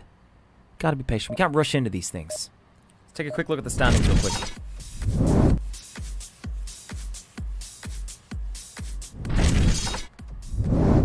Okay, so Solaris are playing Ronin next. So, you know, that'll be interesting. Let's see what BRO bring on offense. I want to see what makes these guys so damn hot on cargo that they're giving everybody such a hard time and a run for their money. As we move into round 5. Shots coming out immediately. Remember, Bro goes down from the long-range pick. Coming out from Simbird. Simbird, an excellent veteran player. Not giving any giving no quarter here. Oh, another shot comes out, and another member of Bro go down. Wow, this is not good. This, and Redbeard pressing up aggressive. Meanwhile, Bear takes down another one. But he gets tagged by Dat Kraka. Dat Kraka, no fool. Robbie just gives away his position by talking. Dat Kraka's moved into their ranks. Robbie rotates around. Is he going to go down to Dat Kraka? Let's find out. Probably not. He's playing pretty cautious. Dat Kraka, though. Dat Kraka. Oh, shots coming out. It's now 3 versus 2. Robbie moves around. I think Dat Kraka could get Could get a kill here. Robbie's giving away his position. He's talking to Dak Crack has infiltrated their lines. So we can see now. 2 men down. Can't see. Now we can see. Nope, still can't see. Refresh map. Oh, there we go. Okay, so the lines taking some damage there. Ooh, is there going to be a frag coming in here? Oh, there is! A cheeky frag coming out from Robbie. Takes down Dak Cracker. Nicely done. Beautiful frag grenade, ladies and gentlemen. That is what you like to see in VR. The fact you can reach around a corner and just drop a frag. Dak Cracker has been tapped. Bro Daniel. Pressure's on him now. Shots coming out. Double tap now on Dak Cracker. Bro Daniel. Dak Cracker. It's all on them for Big Red 1 to win the match point. Slippery now on defense. Feeling the pressure of being a slippery boy on defense. He slipped 55 times. When he's slippery 56, you know what that means. Hey, they're smoking the objective. You realize that the objective smoke is on. Robbie rocking around. Pushes out. Bro Daniel also having moved out. This is the moment now. Like, in fairness to Bro, they're moving in sync. They're pressing up at the same time. Look at this. They've almost made a complete line. That is synchronicity that makes a difference, guys. And another member of Fierce goes down. That means it's just slippery on the objective. This could be match point for Bro if Daniel spots him. And he does! And that's match point, ladies and gentlemen. Match point. Bro, take the win against Fierce. European dominance is asserted. And America have lost. Rest in peace, America. God bless and rest in peace. As BRO take the point.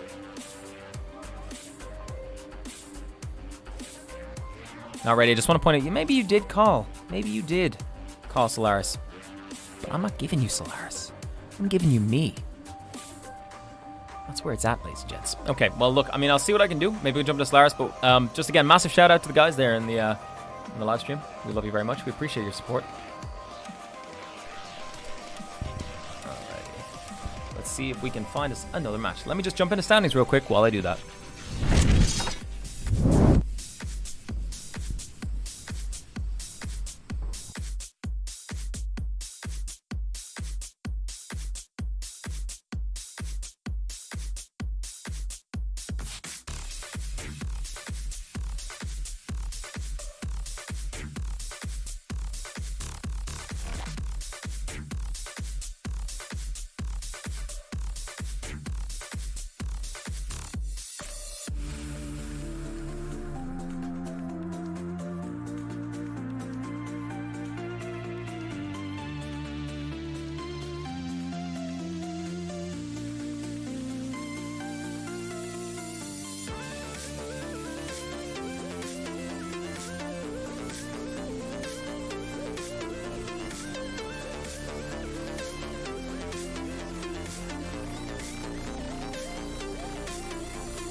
Ladies and gentlemen, welcome back. And I know you've missed me, so fear not, I am back. I'm here. I'm here for you to cast Ronan versus Cannon Fodder. Ladies and gentlemen, this is going to be a good game. We got two teams, I would say, relatively strong. Cannon Fodder being a prominent European team up in that mid-tier. Ronan being new on the block. Not afraid to show some muscle. They are delivering and they are showing off, and it's pretty exciting to watch. Let's have a look at what the first map is gonna, or sorry, the map for this one's gonna be. Looks like it's gonna be, drum roll please, Quarantine. That's right, folks, Quarantine. So hold on to your horses. We're gonna see some really good rounds here. I'm expecting to see Cannon Fodder probably take a bit more of an edge because I think they've been doing this a bit longer in terms of like tournaments and maps, so they've got the stamina to persevere the entire time. And then on top of that, I think Cannon Fodder, being a more an older team, will probably have a bit more familiarity with this map, and Ronan may not be able to land as hard. For those of you just tuning in, the name of the game is Uplink. Let me show you.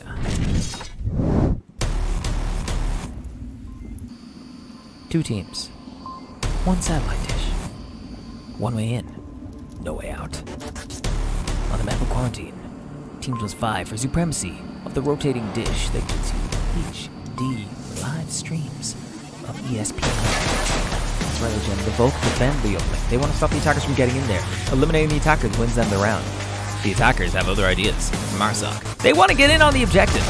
They want to blow the brains out of the defenders, or even better, if they can, whip out their iPads and upload some sweet succulent numbers into that uplink. Once they do that, they win the round and score an extra point, giving them a 2-point lead. In any event. It is tricky to enter the code, though, especially when you're under pressure, and you can get killed. So you're not invincible, you may die. So when it comes down to it, one team's got to defend, aka Volk, who will also be orange on your perspectives. One team's got to attack. They're the blue guys in Uplink. The map today, I think you've already seen it. You already know what it's going to be. It's going to be Quarantine. You don't need me to go over that again. Let's have a look at some replays. This was the recent game we just got side. A Big Red one versus Fierce. Sticky just having dumpstered one of the bros as they came out of the container, ran forward, and I think that was Binvol Trefnix. It's the best I can do to pronounce that. Rambo's pinned in. Doesn't realize Sticky is behind that crate. That crate can be shot through as well. Sticky falls back into the long tunnel. Nightmare Luna agreed to move at the same time. Their spacing's off. He takes down one, takes down two. Boom! Bringing it home for Fierce. Let's see, what else do we have? That's the same one again. Oh, yes. Robbie. Beautiful play coming out of Robbie here. I don't know if it's a little dark for you guys. Do let me know. I'd like some feedback.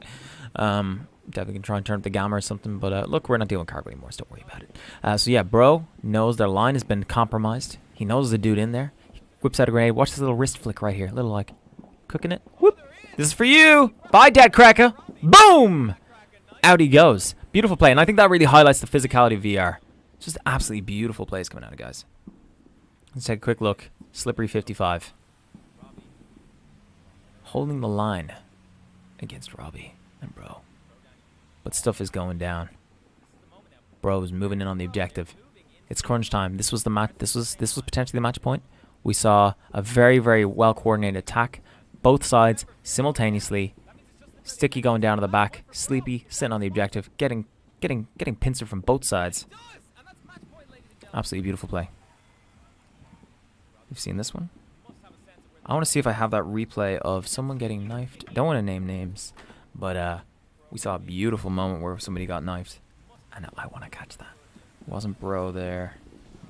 Was it Timmy? I don't know. We'll see. Oh, it was. I think that's this one. This one's going down in infamy, boys and ladies and gentlemen. Hold on to your hats. What we see here is Cannon Fodder mounting a very interesting defensive layout. I don't really think that they really thought through what they were doing, or maybe Skid Row had his volume turned off, but Zevin sees an opportunity. He doesn't pop him straight away. He gets out the knife and BAM! Right in the back of Skid Row's neck. Skid Row's going to go down in infamy as the guy who got knifed in the back. Just again, watching that start off, we see Wizzo moving straight up. BRO already in position, waiting for him, and Wizzo goes face blown off. But Europe's not wasting any time. Europe's like, hey, you killed my buddy! Takes down one. Takes down two. Europe is just on fire, ladies and gentlemen. He wasted no time. Pops out. He sees Sled. Hey, Sled, what's up? You're dead. graphic. And then, yeah, Europe was on fire that round. Europe was absolutely on fire. Absolutely beautiful. Okay, ignore that. Oh, that's just an old replay. Ignore that's not actually the score.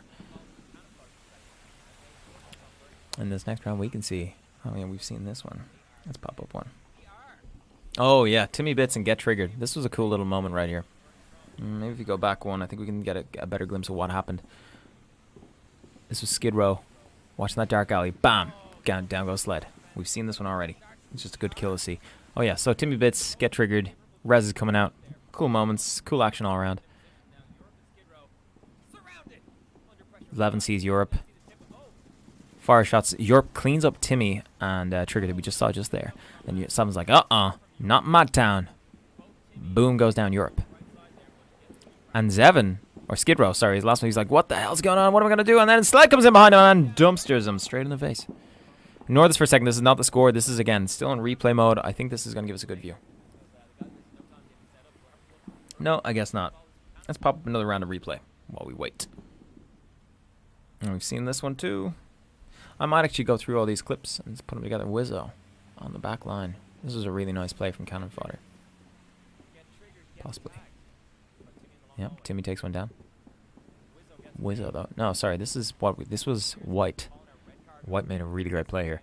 So Wizzo goes for the smoke. White hears him, takes him down. Meanwhile, Timmy rotates around because he hears Europe coming. Europe, though, isn't one to be taken lightly. Takes him down. White rotates after hearing the noise. Comes around the corner. Bams Europe right in the face. Nicely done. All right, ladies and gents, we're just going to cut to the scoreboard real quick. Because I'm very conscious of the fact that the clock is ticking and we don't know what's going on. So bear with me and I will be right back.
All right, ladies and gentlemen, we are live into the next round. Let me pull up the love screen.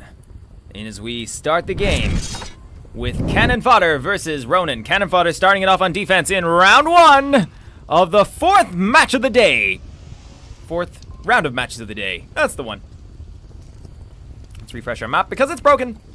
Timmy taking a sticky position up there. It likes to get. That's a risky position to take because you'll see the people pre-frag that. Wizzo hanging around the burning building. Europe also supporting that. So a decent defensive spread from Cannon Fodder. Burning Chrome. Let's take a look at them. Burning Chrome late to the party today. We were having delays because of Burning Chrome. Looks like they're all holding up in a motel room, debating their next move, possibly even renting some videos on the TV. Let's not get into it. Smoke grenade going out. Yeah, I'll get one further. Looks like, yep. This is nice to see. Teams using coordination, smoke grenades. Meanwhile, we can see on the north side, a 2-man push. Good coverage. The guys are now going to cross the road. Using the smoke. It's not quite a perfect smoke coverage, but it's going to telegraph their moves. But the smoke will cover the fact that 3 men have crossed. So if Cannon Fodder can't get an exact read on how many people have crossed, that's good for Ronan. Meanwhile, if we jump to the rooftop, we can see a bit of action about to take place. The Skid Row gets dumpstered by Olivia! And that means Cannon Fodder are down a guy already. Shots coming out. Looks like, I gotta say, that's pretty impressive that Ronan have already secured this pivotal position on the north side on that rooftop. Sri Lankan now on point as his team stacks up to move across the next road. Smoke grenades about to go live. Here they go. Coordinated smoke grenades. Impressive. Very. Oh, that was a frag grenade. That was a very good move. Pre-fragging behind that concrete fence is actually a genius move. Let's move up into this middle now as we see True moving up. Gotta hand it to Ronan. They're playing really well. Really well. Very coordinated. Actually quite impressed to see. Not something I actually expected from them. Let's have a look. We see Sri Lankan and Mobster pushing up.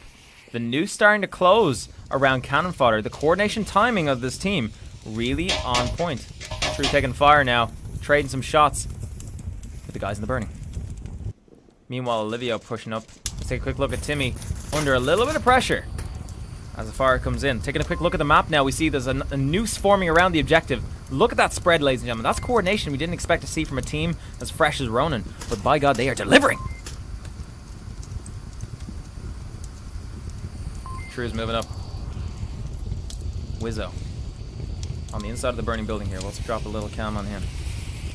Let's track True as he moves up. Possibly going to engage with Timmy. The guys, Sri Lankan and Mobster, holding off. And whoa, Truby just got beautifully fragged. Presumably by Timmy. Wow, nicely done. He is down, but able to call useful intel. Not much good if you're dead. Interesting move. Again, that should show the experience of Cannon Fodder just coming through there. Let's just see now what Olivia's going to do to capitalize on the situation. The limited intel they have. The fact that Cannon Fodder is so tight on the objective. They're, again, surrounding them really nicely. What's Dabo doing? Dabo on the rotation. Rotato chips.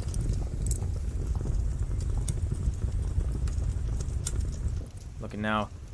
Sri Lankan and Mobster are pushed up to the ambulance. And it looks like shots coming out on the rear. It looks like, finally, Nameless in position, putting out some bullets. But Dabo on the rotation. Dabo's seen him. This could be bad. It is bad. Ronan lose their rear guy, their flanker. That's massive for Ronan. They really need that guy just to cut, so a little bit of confusion, really put the pressure on Cannon Fodder. It looks like, oh, old Fino's going for the cross. Is there any support for him, though? They've played so well up to this point, but where's the support for this guy? Where are the frag grenades? Where are the smoke grenades? Where's the suppressive fire? There needs to be teamwork to make this work. Teamwork makes the dream work, folks. And Wizzo could get a cheeky angle on him right here, but he's actually slipping in. I don't think Timmy knows he's there. If he moves slow enough, Timmy won't hear him, but I think he's moving a little bit too quickly right now. Timmy's looking. Timmy's looking. He pulls out his iPad. Timmy definitely knows he's there. Timmy pops, and so does Olivia's face. Unlucky for him. Meanwhile, the last two remaining attackers. Sri Lankan and Mobster.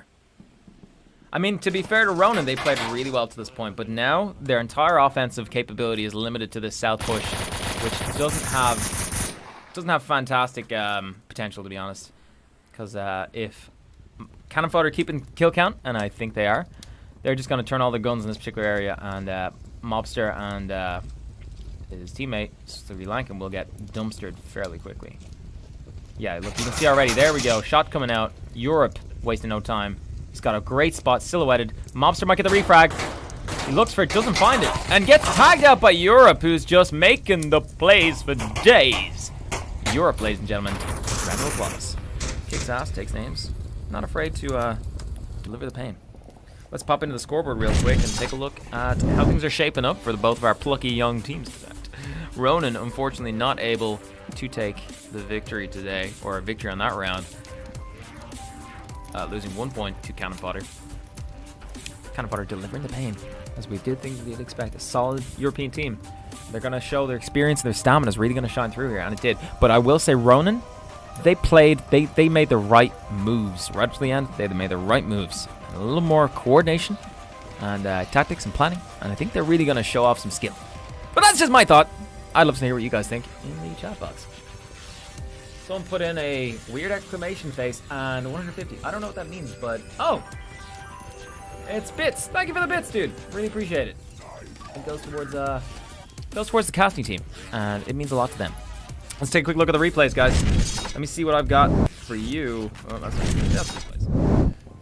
What's Daddy Viper got in store in the replay box? So yeah, just that last round there, we saw Mobstar and Sri Lankan moving up from the south side towards the burning building, and we saw Europe just in a perfect position, silhouetted, using the cover of the broken wall, takes down one. Mobster moves up to take the shot. I think maybe his bullets were clipping on maybe something in front of him, but he just couldn't pull it off, and Europe just takes him down cleanly. Let's take a look now as well at the moment Olivio tried to move in on the objective. Can't stress enough that when you are doing this, you just absolutely need the support of your team. I mean, you can do it solo, but if you're not lucky, this happens. One thing I will say as well is pulling out your iPad that close to the enemy team, like, you know, like weapon emplacements, it's going to lead to this. Faces exploding. That's not what you want, guys. You want to get in there with suppressive fire, bullets whizzing over your head. You want the enemy under pressure and ducking down. So let's just jump into the next round, folks. Let's take a look and see what Ronan do as the objective reverses on round 2 of the fourth game of fourth map out of 5 out of the series. Let's take a look at burning real quick. We see Timmy moving into position. Whoa, what the heckin' damn? Wizzo just got a... Was that a team kill? I'm pretty sure it was. I can't tell, to be honest. It's unclear. Possibly a shot from the guy down there, but I don't think so. I'm pretty sure that was Wizzo. Just shot Timmy. Return shots coming out. Smoke going over. Timmy now looking for the angle on the guy that possibly put some lead in him. Mobster. An awkward position to be in. Once Timmy crests that roof, Mobster is going to feel the pain. Up, there he goes. Timmy crests the roof, and Mobster is toast. Meanwhile, let's have a quick look at burning. Europe is pushing across. He's right on top of it. Moves in. Shoots the shit out of Olivio. Excuse my French. But, oh, Nameless is already back in position, covering that one off. Close call for those guys. I mean, the fact that Europe is able to get in so close is massive right there. Another defender goes down in the meantime. Suppressive fire coming out. Again, we mentioned that smoke, suppressive fire. This is how you do it, folks. This is how you do it. Europe may have rushed in a little bit prematurely, but he did the right thing. Skid Row now. All eyes on him. Is that a frag grenade? No, it's a flash grenade. Nameless all by himself in the objective. Take a quick look at the spread right now. One guy on south. This is the wrong... He's moving for a flank. This is the wrong time to do that. This is the wrong time to go for a flank. He's reconsidered his decision. He's moving back. But it's up to Nameless to try and stop this cap. And he may not do it. Skid Row pulls out the iPad. Nameless doesn't hear it. Skid Row going for cap. Nameless is not preventing, ladies and gentlemen. Skid Row has the cap opportunity. He's taking it. Pause. Tension. And the cap goes in for cannon fodder, ladies and gentlemen. And that is a 2-pointer. Nameless kicking himself in the back. As we predicted, cannon fodder just doing what they do best. And that is being reliable. Reliable cannon fodder. Delivering the points, delivering the pain. Give themselves a handy little 2 points up. Ladies and gentlemen, cannon fodder really just outshone themselves there. We got a reverse objective. So we got to see exactly what should happen when you are pushing that angle on that objective. Ronan played perfectly, but if they had to coordinate a little better to do what cannon fodder just did, that would have been a cap for them too. Let's have a look at the replays. So again, we saw what Olivio did. I can't speed this up. If I could, I would zoom right in. Notice here how there's no cover, no smoke grenades, nothing. There's 3 perfectly positioned defenders. They're ready to rock. And Olivio comes in. There's no noise suppression at all, no noise cancellation. He pulls out his iPad, and then Timmy pops his face off. Now, let's look at how Cannon Fodder... Oh, that's Skid Row. Let's look at how Cannon Fodder did it. Oh, let's see. Skid Row. Okay, so Skid Row moves in. Already defenders haven't been dumpstered, but Europe already moving straight in there, taking out some people. Europe is able to get in closer to the objective as that Tablet's able to come out, and he's able to just cap it away because there was actual support for the guy going in. And that's teamwork, ladies and gentlemen. At the end of the day, teamwork is what carries you in this game, not solo YOLO plays. You might get lucky the odd time, but consistency is what matters over the course of a number of games. And if you want to rank up and improve your MMR, that's what you got to do. You got to deliver. Let's take a look now real quick. I think this, yes, I do have a clip of what happened with Europe. As I saw Timmy cresting the roof after being rezzed. He looks for Mobstar, and he is going to find him. Timmy pops up. Wham bam, thank you ma'am, takes down Mobster. Meanwhile, over at Burning, as I see all those smokes out there, Europe is able to rush in, put some bullets on. Now, in an ideal world, his teammate would have been a bit closer behind him, but then Nameless was on alert. He might have spotted him. Did Nameless check? I don't know. But the point is, with all that smoke up there, that's when you move in. So immediately after that, we saw Skid Row close that gap and cap. And I think that was absolutely pristinely perfect. Maximum props to the boys on Cannon Fodder. Excellently executed. Let's take a look at the scoreboard. Yeah, so, really excited for how that round went. Really excited. Looks like we're just waiting to remember Cannon Fodder to ready up before we move on to the next round. Guys, ladies, gents, do remember to clip good moments. I capture replays, but you know what? I like to see it from your perspectives too. I also love to get feedback, so you guys let me know you were in the chat, you were still alive, and you give a damn about what's going down today to see who's going to take the crown, who's going to bring it home, and land themselves a spot in the Oculus Connect qualifying championships, the open qualifiers themselves. Excellent, really exciting matches today. I gotta say, this one's probably one of my favorites so far, just seeing the contrast in a new team versus an old team. So let's move into the gameplay as we move in to round 3. Ronin versus Cannon Fodder. And already there's intel coming out, won by the ambulance, although I don't think there was, unless he's dead. Hard to say. Mobster moving up. Again, a lot of teams... Whoa! Okay, I missed that, but it seems to me like over here, a member of Cannon Fodder pushed that north side, not realizing it was a north spawn. They took a risky play, and they got punished for it. Ronin now in a good spot to potentially take this round with 1 man up. Sri Lankan and Nameless smoking that west alley, looking for an opportunity and a way in. Meanwhile, if we just take a look here, Burning is solidly defended by Europe and Wizzo. And it looks like Mobstar solo wants to get on in there.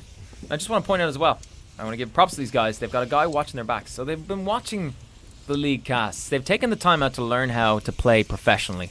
The question is, do they have the game sense and skill to back it up? Let's take a look as Sri Lankan pushes down through the smoke into this alleyway. Another smoke goes out.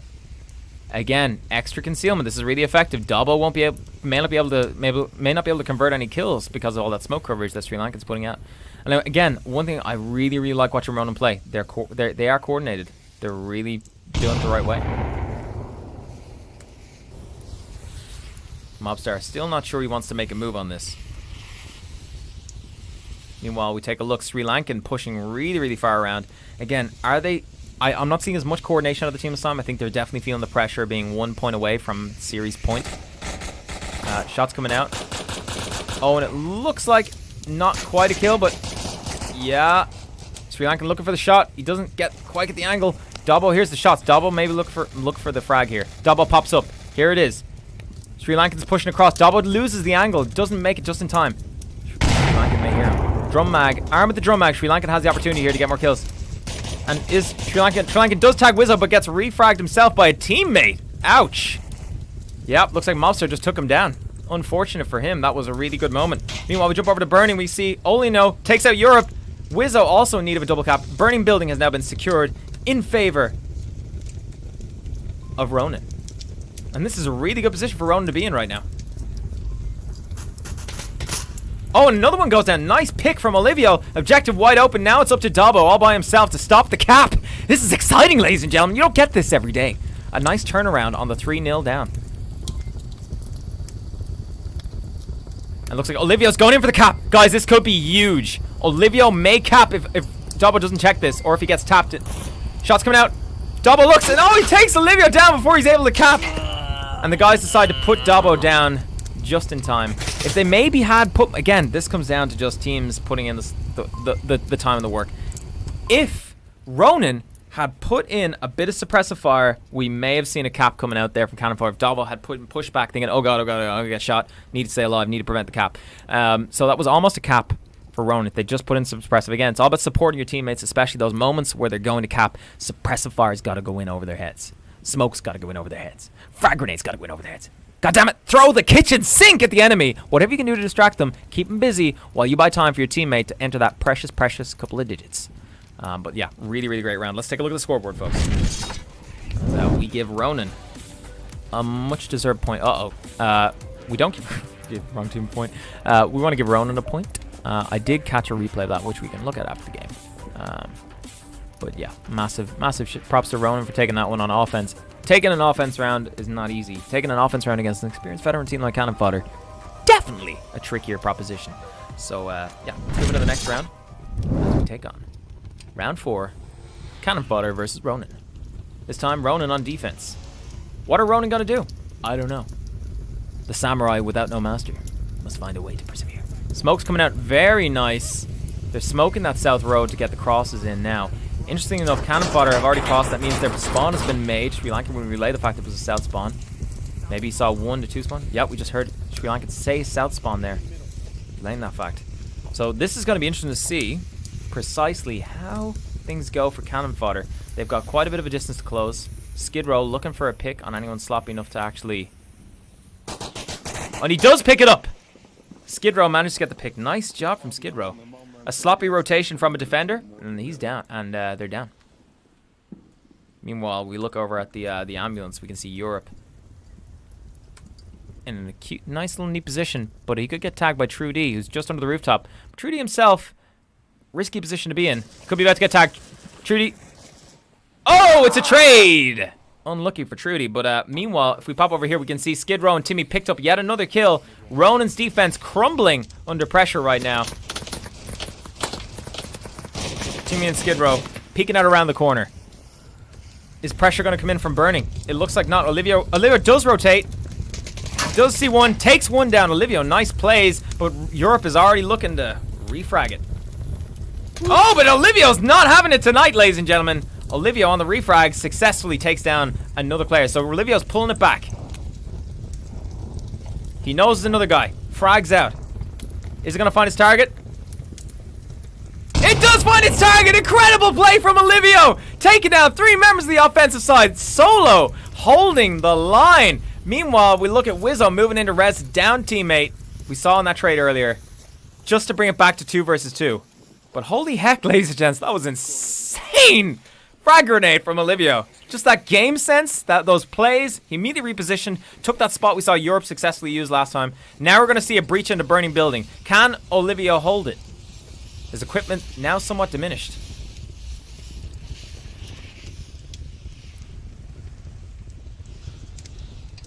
Olivio all by himself. Or no, Olivio backs off. He gives it up. Olivio has given up burning building. He's backed out. He's decided to give it to these guys. Good move. That was a good rotation. Risky though at this point of the game. Shots coming out. Another defender goes down. Skid Row makes a good shot, and now it's just on Olivio to hold the objective by himself. 2 members of Cannon Fodder, 3 minutes on the clock. They can take all the time in the world. Olivio's got a lot of different angles to cover. And he could get picked. Oh! But he managed to take out Skid Row. Refrag almost coming out from Wizzo, but not quite. Holy heck, Olivio's on fire with 4 kills this round. He's sprinting out. Mad repositions coming out. Because he's gotten 4 kills, he knows there's only 1 guy left. So he does a cool reposition over here to find the angle on Skid Row. On Wizzo. Oh, he sees Wizzo! And he takes it! Oh my god! Absolutely incredible plays from Olivio, acing the entirety of Cannon Fodder. Whoop! Whoop-de-doo-dah freaking day, ladies and gentlemen. You don't see that every day. Aren't you glad I decided to cast this match and not a different one? Like, for example, Solaris and Arctic. I'm sorry, I just don't see that being entertaining. So, absolutely epic blind of a... God damn it. Absolutely epic blind of a round. Which we saw Ronan take yet another point against Cannon Fodder. Massive props. Wow. I gotta give it to him. That's wow. They're one cap away from potentially turning this around from a 3-0 down. Absolutely beautiful. Let's take a look at the replays. We just look at that last one. Let's start from the third one out. We see the rotation come out from Olivio when he heard some fire. Again, now he's faced with 3 members of the opposing side. Boom, goes down 1. In comes Europe. I don't think Olivio's having today. Takes down Europe too. He's like, not today, baby. Not today. I got this. I got you. I got you, fam. Olivia, though, not to be disheartened, pulls out the frag. Airborne, baby. Long throw. Right onto Skid Row's position. That game sense is just so on point. And Olivia makes the crazy play. Let's have a look at that last one there. He managed to pick Skid Row. Wizzo looks for the refrag. Gets a wound on Olivio, but doesn't quite take him out. Olivio, again, executing some amazing game sense. Knows to do the rotation around. So he pulls himself out, rotates around the left side of the objective. Wizzo, obviously tunneling on that particular area. Not ready for the fact that Olivia's done that rotation. Excellent, like, playmanship. Excellent gunplay. Managed to catch Wizzo in the corner of the eye, and bam, goes down Wizzo. Beautiful frickin' round. Holy hell. Top-notch stuff. I got a huge kick out of that one. If you guys did too, just go crazy in chat, because I'm gonna say that was awesome. That was absolutely killer. 10 out of 10. Would watch that happen again. And again. And again. But luckily I can do that because we've got action replays. Thanks to your favorite Viper. Alright, so this round we're going to go in. Let's take a look as we see Ronan forming up for an offense against Cannon Fodder. And the barrier comes down, and off they go. They're spreading out nicely. Let's see what they're going to bring this round. Again, they can't afford to lose. So any kind of mistake or sloppy plays on their part this time is going to cost them. So again, we're seeing a similar play to last time. 3 guys going into a motel room. We don't know what goes on in there. We don't want to know what goes on in there. Let's take a quick look at Burning. Burning building. Wizzo, holding tight. Meanwhile, on the objective, tensions are high. Timmy holding this really cute little angle over here. What's he looking for? Well, I'll tell you what, ladies and gents. Timmy is probably going to go down to a frag. Just calling it now. I think Timmy's going to get fragged. If I was to put money on anything, it would be that. But we'll see how it goes. We'll see. I think this is going to be a bit of downtime as the teams sort of move into position. We've seen some great rounds so far. Ronan coming back from being 3-0 to now being 3-2. So you know what? They're showing some honor. They will not go. They will not suffer a shameful defeat. No smokes coming out for this time from Sri Lankan mobsters. They looked across. They kind of know the objective is a bit more southwest this time, so they have that sort of room to play with. No smokes necessary. As they move in on this southern Marsoc tower. If we make to the next round, I think the objective will be here. That's what I'm hoping for. It's always a fun one to watch teams play. It really comes down to coordination. Meanwhile, if we take a look, we can see Olivio underneath this rooftop. Star player this round. Let's take a look at the score. Olivio with 7 kills. Nameless, 5 kills. Those guys are carrying the show. Absolutely carrying the show. If that cap hadn't fallen, if Nameless hadn't dropped that cap, that could have been huge. Like, I mean, we could see a situation where it's 2 for 2 right now. That's not how it played out. We're gonna track Olivio for a minute, see how it goes. Again, just gonna point out this almost pincer movement from Ronan where they spread out. Now, there's a downside to this movement too. If you lose a guy or he goes down, it's harder to get the res off.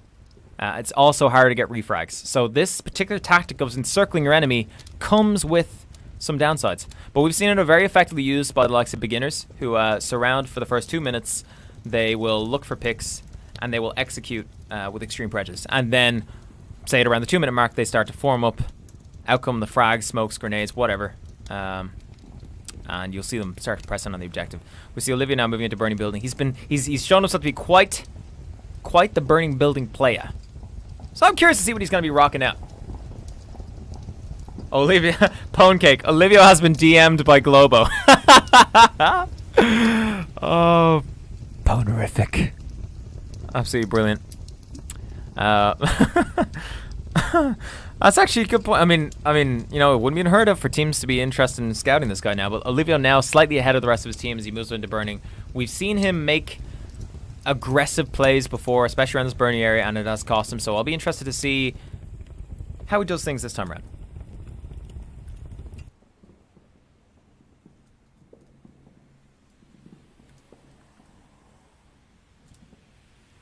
We're going to just tune into True B as he rotates around this backside here. Whoa. And Olivio takes a kill. Oh my god. Of course I should have followed him. I should have known he was going to get a kill. So currently now, Ronan in the lead for this round. 5 players to 4 players. Olivio takes a kill. Well executed. This guy is an operator, ladies and gents. You watch him like a hawk because he is going to deliver. Meanwhile, True B sneaking around the backside on cannon fodder. Again, the way Ronan are playing, okay, what they lack in kind of experience, they're making up for with coordination. And then some. Nameless finally moving in to back up Olivio. And Timmy now watching that south side like a hawk. Are we going to see any cool stuff coming out from Olivio? Maybe a frag? Yes, we are seeing a frag coming out. He frags that cubby hole across the street. Nothing found. Meanwhile, True B gets in on the rear and putting pressure on Dabo. Dabo looking to return some fire. Oh, wounds True B on the cross. True B looks at the refrag, doesn't get it. Takes him down. Meanwhile, Olivio trying to figure out how to play this. He must have seen Europe. He doesn't. This could be big. He's going in for cap though. He doesn't give a damn. Oh my god. Sri Lankan saves Olivio's ass. Olivia going for cap. This could be huge, ladies and gentlemen. Timmy could prevent it though. Timmy doesn't see Olivio. This could be it. Olivio gets the cap, ladies and gents, and it's a win for Ronan. They pull it back from 3-0. Holy hell! You could not write this stuff, folks. You could not write it. Wow. Woo! My God, 2 points, bring them up to 4. God, Ronan just cripplingly awesome today. With Olivio being the MVP, bringing out the plays. Oh, my mind is just blown right now by those plays, guys. I mean, come on, clip that stuff. That was amazing. Olivio has been DM'd. Olivio has now been, Globo are knocking on Olivio's door. That is where Globo are right now. They're not even going to wait. They're not even going to go. They're going to slide nudes right into his DM and be like, ding dong. Hey there, how you doing? They're going to be at a doorstep. Wow, let's bounce into replays and catch the... Goddamn, ladies and gents. We got to bounce into replays and watch that back. Right, so we got the moment of truth. We got this really cool-ass stuff going on, okay? So we got Timmy watching that angle. Timmy oblivious. Timmy just wasn't seeing it. But Timmy's got a lot of ground cover, so we can forgive him for that. But Frag's coming out. Okay, we see a lot of action. We see Dubbo. He's guarding that rear. He's not waiting. He does a very good job of defending the rear. True B takes a bit of damage. Doesn't go down, but definitely put on nose. Dubbo takes him down then, and then we jump into what has to be play of the day. We bounce over to see Olivio. Olivio. The coordination here was on point. So the guys, I don't know if they called it, with 1 minute on the clock. Smoke's going out. Europe gets taken down just in the nick of time. He was about to peek that rock. Sri Lankan puts pressure on Timmy. But Sri Lanka just puts pressure in general. Timmy takes down 2 dudes, but misses Olivio. And you know, you could forgive him for that. Frag grenade just narrowly missing him. And Olivio takes the cap while all that action's happening. And that's exactly what we said they were missing in the last round and what they needed to do, ladies and gentlemen, to just overtake cannon fodder. They delivered on it. The smokes, the frags, the chaos, and they capitalized on it to just absolutely freaking deliver. Those of you in the chat, lose your minds. You don't see that all the time, guys. You'd be damn glad I chose to cast this match and not any other one. That 3-0 comeback from Ronan cannot be overstated. 3-0 comeback. You just don't see that very often, folks. Absolutely brilliant. Ronan showing that they've put in work. And they are a force to be reckoned with. Let's see now if we can get into another game. Bear with me one moment, please.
apologies for the delay. I'm trying to get in on the currently live and somewhat delayed, it seems, BRO versus Sinister Pride.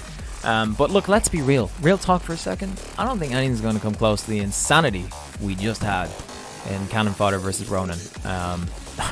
Just, you know, it's just insanity. Amazing. Blew me the frick away. So, yeah. So, I mean, look, I'm trying to get into BRO and the boys. So I'll let you know. Oh, there we go. Hold on a second. I'll be right back.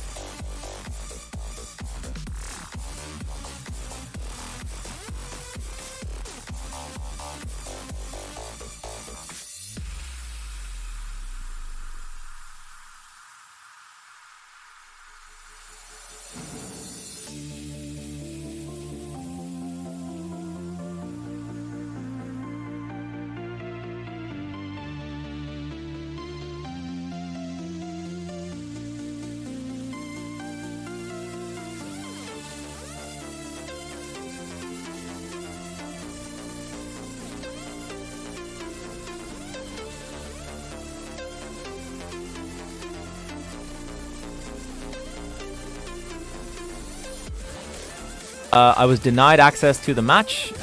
They decided to not let me in. I can't cast it, so we're going to have to wait.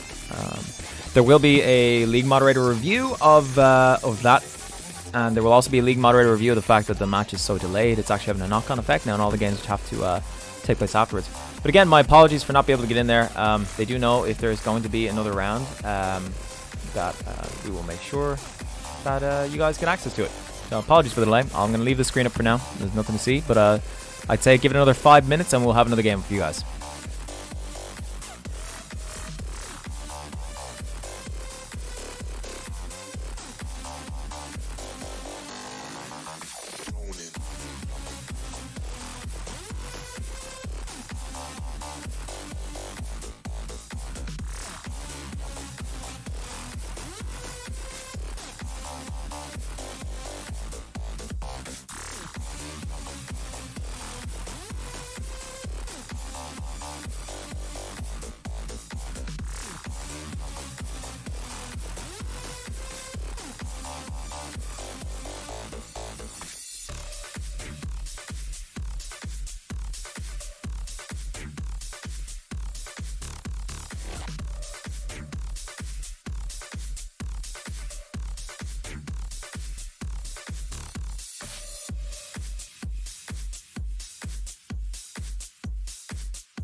Talk a little bit about the current rankings. I'm gonna scroll down and show you guys how things are shaping up.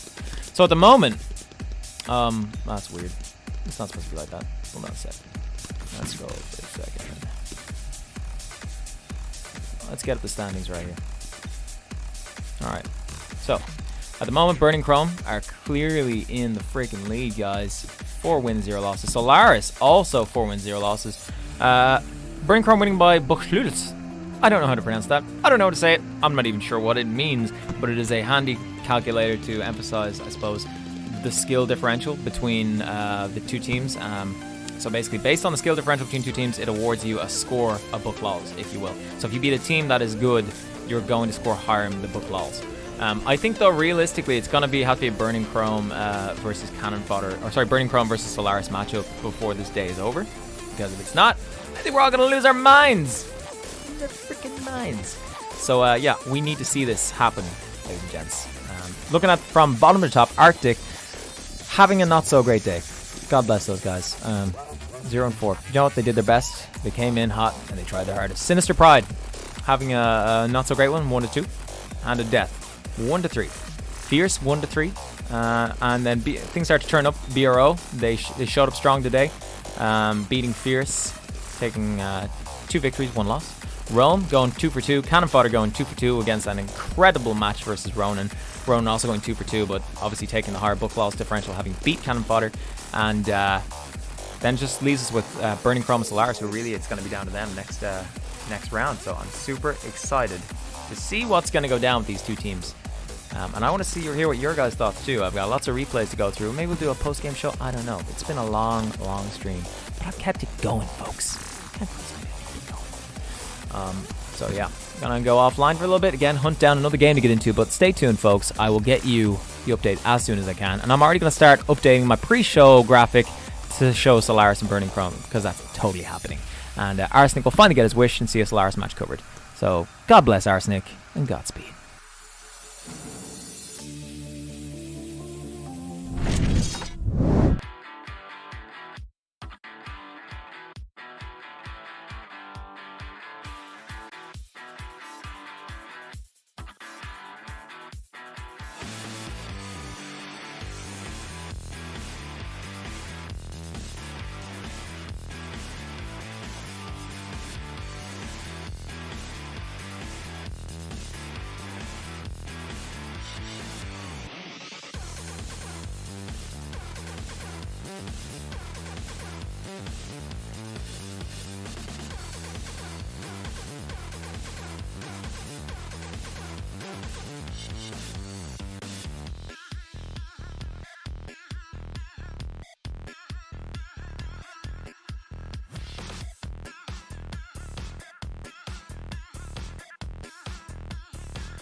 Ladies and gentlemen, boys and girls, sorry for the loud interruption, but this is insane! Today has been an absolute blistering number of matches, some crazy upsets, some crazy plays. You know what, not every team can make it through, but I gotta say, every single one of them brought 110%. And it was exciting to see.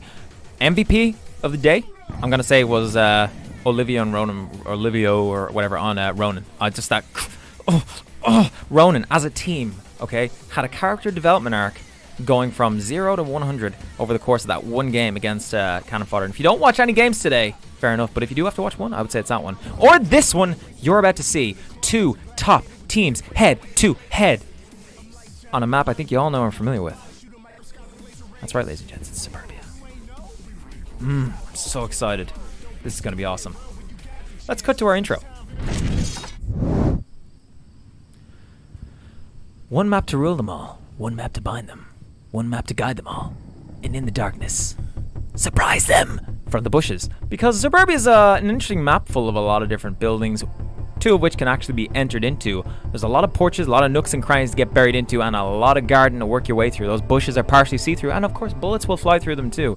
Fences are also bullet penetrable. So people, you are in for a treat when you see what people bring out today, because Suburbia is the map for strategies, tactics, and planning. And you know, you can sing it for days with these two teams. They're going to bring it in spades. So I'm excited to see what these guys have got going on, because if anybody's going to give us a show today, is gonna be burning Chrome and Solaris, baby. You know it. So yeah, Suburbia, the map of Party Central. Someone left a tank on the street. Please return your tank.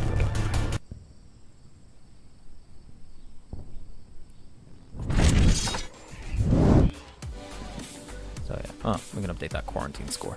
But yeah, so holy heck, guys, hold on to your helmets, cause stuff's about to get real. I'm not gonna lie to you folks. I couldn't tell you who's gonna win this. I don't think I even want to tell you. Because when it comes down to it, it's gonna be exciting as hell, either way. The name of the game, folks, is Uplink. Teams have to capture the uplink prior to the game ending. Let me show you what I mean by bringing you into the gameplay. Showing you exactly what we've got to do. Uplink is a exciting game of capture the objective. One team has to defend, one team has to attack. The idea is one team wants cable, the other team has it, and only one set of people can have it in their house at any given time. This battle of college dorm room supremacy is brought to you by Solaris and Burning Chrome and the VR Master League. Once again, guys, if you have any of that cool, you know, Amazon Prime, Twitch Prime stuff, or you just want to just give some money to VRML for the caster stuff, feel free. All proceeds, all subscriptions, all bits, all donations, they all go to the casting team. That's not me. That's the likes of Nightfire, Buxton, Scene of Action, who made all of our assets, Radar Head, who shows up on camera with his big shiny head, his big shiny chrome dome. And yeah, shout out to those guys. They make all of this happen. Without the massive amount of work that goes into casting these matches and providing the constant coverage we give you week in, week out, you know, the Onward would never have gotten the kind of attention it's gotten. And the massive effort from the VRL mods, Dakin, and Parzival. I don't do anything according to Parzival. And the developers themselves for providing the tools we need to bring you the league, are constantly improving the game in ways and just pioneering VR day in, day out with Dakin, James, Patrick, and their new guy. Don't know his name. They're really just up into the next level, guys. So Onward is the place to be, is the future of VR esports. Everybody here watching this today are going to look back on this someday and go, man, I was there. I was there when that wasn't even a thing. I was there when VR was just taking off. I was there when it wasn't even cool, and I made it cool.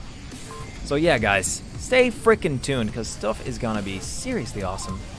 We get set up for the next round, and I'm looking forward to see what both teams bring to the freaking table, because both teams have played blinders today.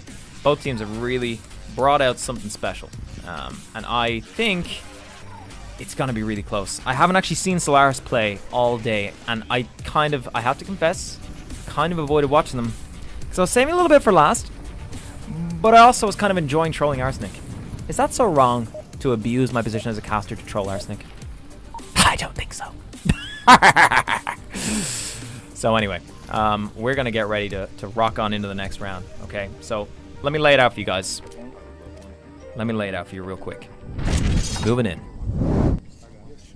to round one of have the final map of the day, the penultimate match. The winner of this team will get a slot in the championships with a shot at Oculus Connect 5 and $60,000 of money.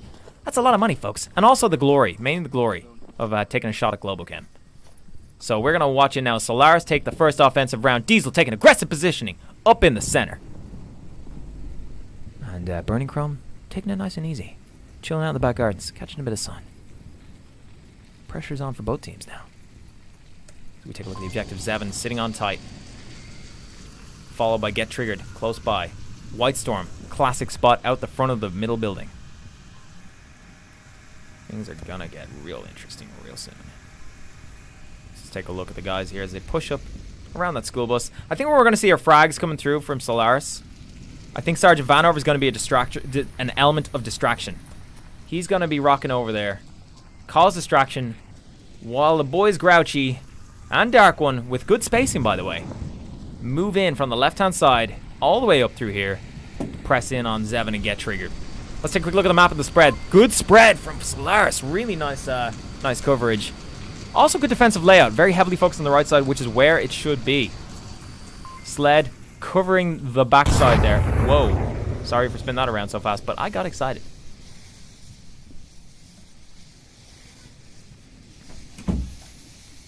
And things are progressing quite smoothly, folks. Shots coming out now. Looks like Get Triggered got taken down. 3 guys clumped up together. Zevin goes down. Zevin's resable though. Frag's coming out. Smokes all over the place. The frag goes out. If that was a frag, we're gonna see some death. We do!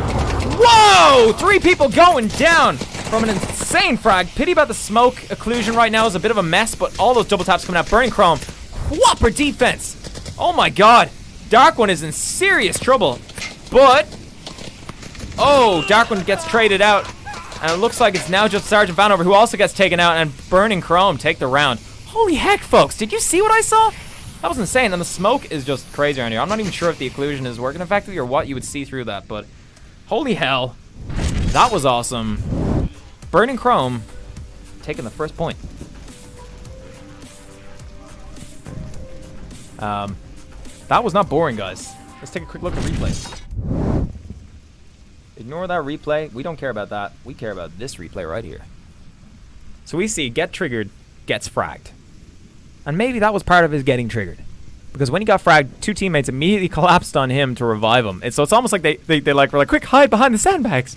So they revived him, okay? Triggered revives Zevin. Meanwhile, Timmy pops out a frag. 3 members of Solaris push around this corner here under good smoker, but the grenade takes them all out at the same freaking time. Oh god, that was such a good freaking grenade, guys. Absolutely spectacular. So, brilliant round. Burning Chrome on the defense. Take the first round away from Solaris. Now we move into watching Burning Chrome on offense with Solaris on defense. We're gonna see if things can truly be turned around. If we can see a gentlemanly agreement to make it interesting. Let's see if Burning Chrome continue the win streak on offense, or if it's going to be Solaris taking the win on defense. Anybody's guess, but the objective is going to get flipped. So, to give you guys an idea of what we're looking at here, I'm going to show you. So once again, we're looking at this Burning Bungalow objective. It's a tough objective to defend, because the amount of cover and protection you have around it is limited. It's very easy to flank it. And it's very easy to get fragged if you're sitting in this porch right next to it. Also, I mean, in terms of defense, immediate defensive positions, this porch and behind these sandbags, as you saw. If you free frag those, you're probably going to take out at least 1 defender, possibly 2. So just bear that in mind. Let's pop over now to the attackers. Burning Chrome! Let's see what they got going on today. If they're going to bring it, they're going to deliver the pain on Solaris, because one of these teams is going to the Onward Master League Championships with a shot at getting an Oculus Connect 5 and $60,000 worth of prizes. So I don't think these guys are going to let it go down lightly. They're not going to give up without a fight. It's Levin waiting for the timer to go down, looking for an early frag. Is he going to go for it? He's just chilling. Apologies. And frag out. Good distance. It's a smoke, actually. I stand corrected. Smoke's coming out. So immediate pressure coming in on the objective.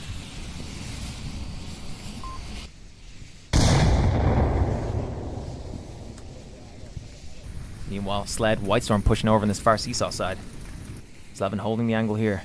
And Timmy and Get Triggered looking for the opportunity to close the game and get a cap. Well, I wouldn't close the game, but it'd be pretty damn close. Shots coming out. Get Triggered pushing up. Looks like nobody's gone down just yet, but the pressure's on. Get Triggered. Stone's throw away from the objective. Frags coming out left, right, and center. Get Triggered and Grouchy Joker feeling the pressure now. We take a look over on this far side. Looks like Diesel just did take down one of the defenders, one of the attackers, Whitestorm.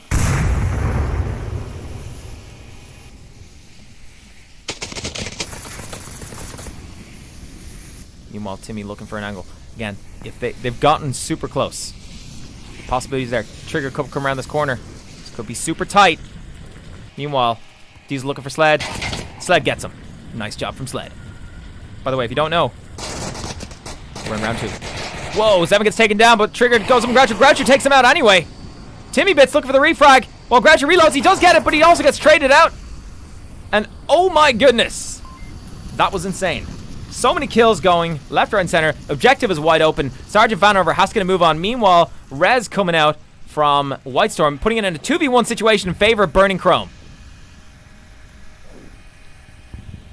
So the question is, are Burning Chrome going to be able to convert? Whitestorm could get the angle here on Sergeant Vanover while he loots that body. He does get the angle. He's not able to convert the kill, though.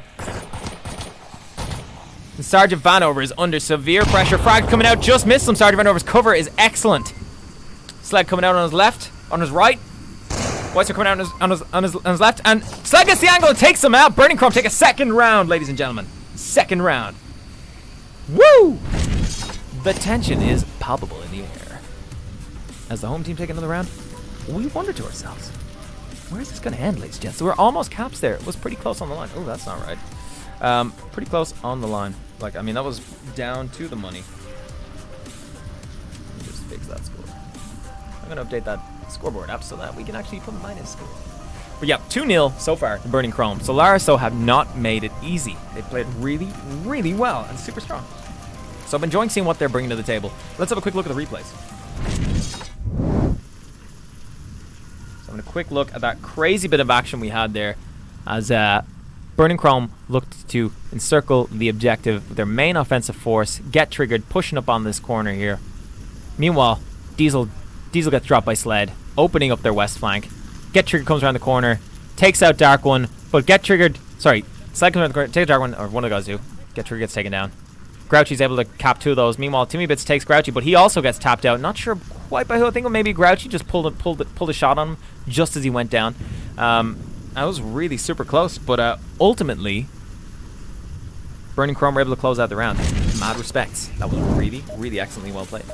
So we're going to move to another round. The objective this time is going to be in the garage. If you aren't familiar with the garage objective, it's inside the southern house, or southern mansion as it's also known.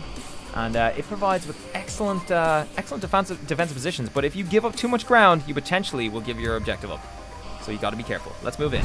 We have a look at Burning Chrome on defense, Solaris on offense. Let's see what positions Burning Chrome decide to take. If they go heavily centric in this front garden here, it could cost them. No, they're putting Sled on the far left, Timmy on the right, Zevin on the rear, running support. Get Triggered up in this middle mansion, and Whitestorm watching the left flank. I mean, relatively predictable positions. Relatively. I don't know if I'd say they're super predictable, but they're definitely positions I would be checking as an attacker. Meanwhile, let's take a look at the attacker positions. Grouchy Joker holding in the middle, looking for a pick. He might get an angle on Timmy if he's not careful, but I think Timmy's staying low. Timmy ain't got no problem. Timmy ain't worried. Timmy don't care. Timmy don't care about your problems. Timmy don't care about what you want. Timmy taking you down. Meanwhile, let's take a look at the other attacker's Durafan.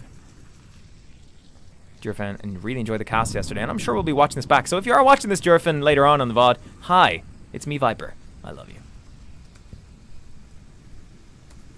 Diesel now sneaking up into the central building, looking to see if he can get in there. Get in real close and dirty. Let's keep on Diesel. What's Diesel doing? What are you thinking about, Diesel? What's going through your mind? Will it be a couple of millimeters of lead? Let's find out. Diesel moving in, clearing the building. Staying on him tight. I would go into first person, but it's hit or miss. So as Diesel moves in, is he being supported? He is being supported. Grouchy Joker coming in right next to him. This is the way you want to see, guys. Buddy system. Get the refrags. Don't die in vain.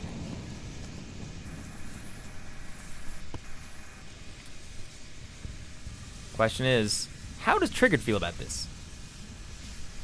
I don't think Triggered wants to die. Whoa, Trigger puts out some shots and takes down Grouchy. Is Diesel going to get the refrag? Let's see if the buddy system is going to play off. Diesel not leading with a flash or a frag.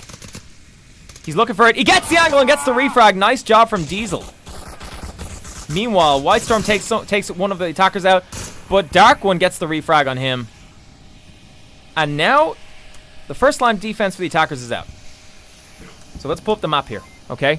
First line defense for the defenders is out. Attackers had to give up 3 of their men to do it. So 2 of them left now. Interesting lines of sight. Just a reminder, guys, we are on round 3. Is that a frag? It was a frag.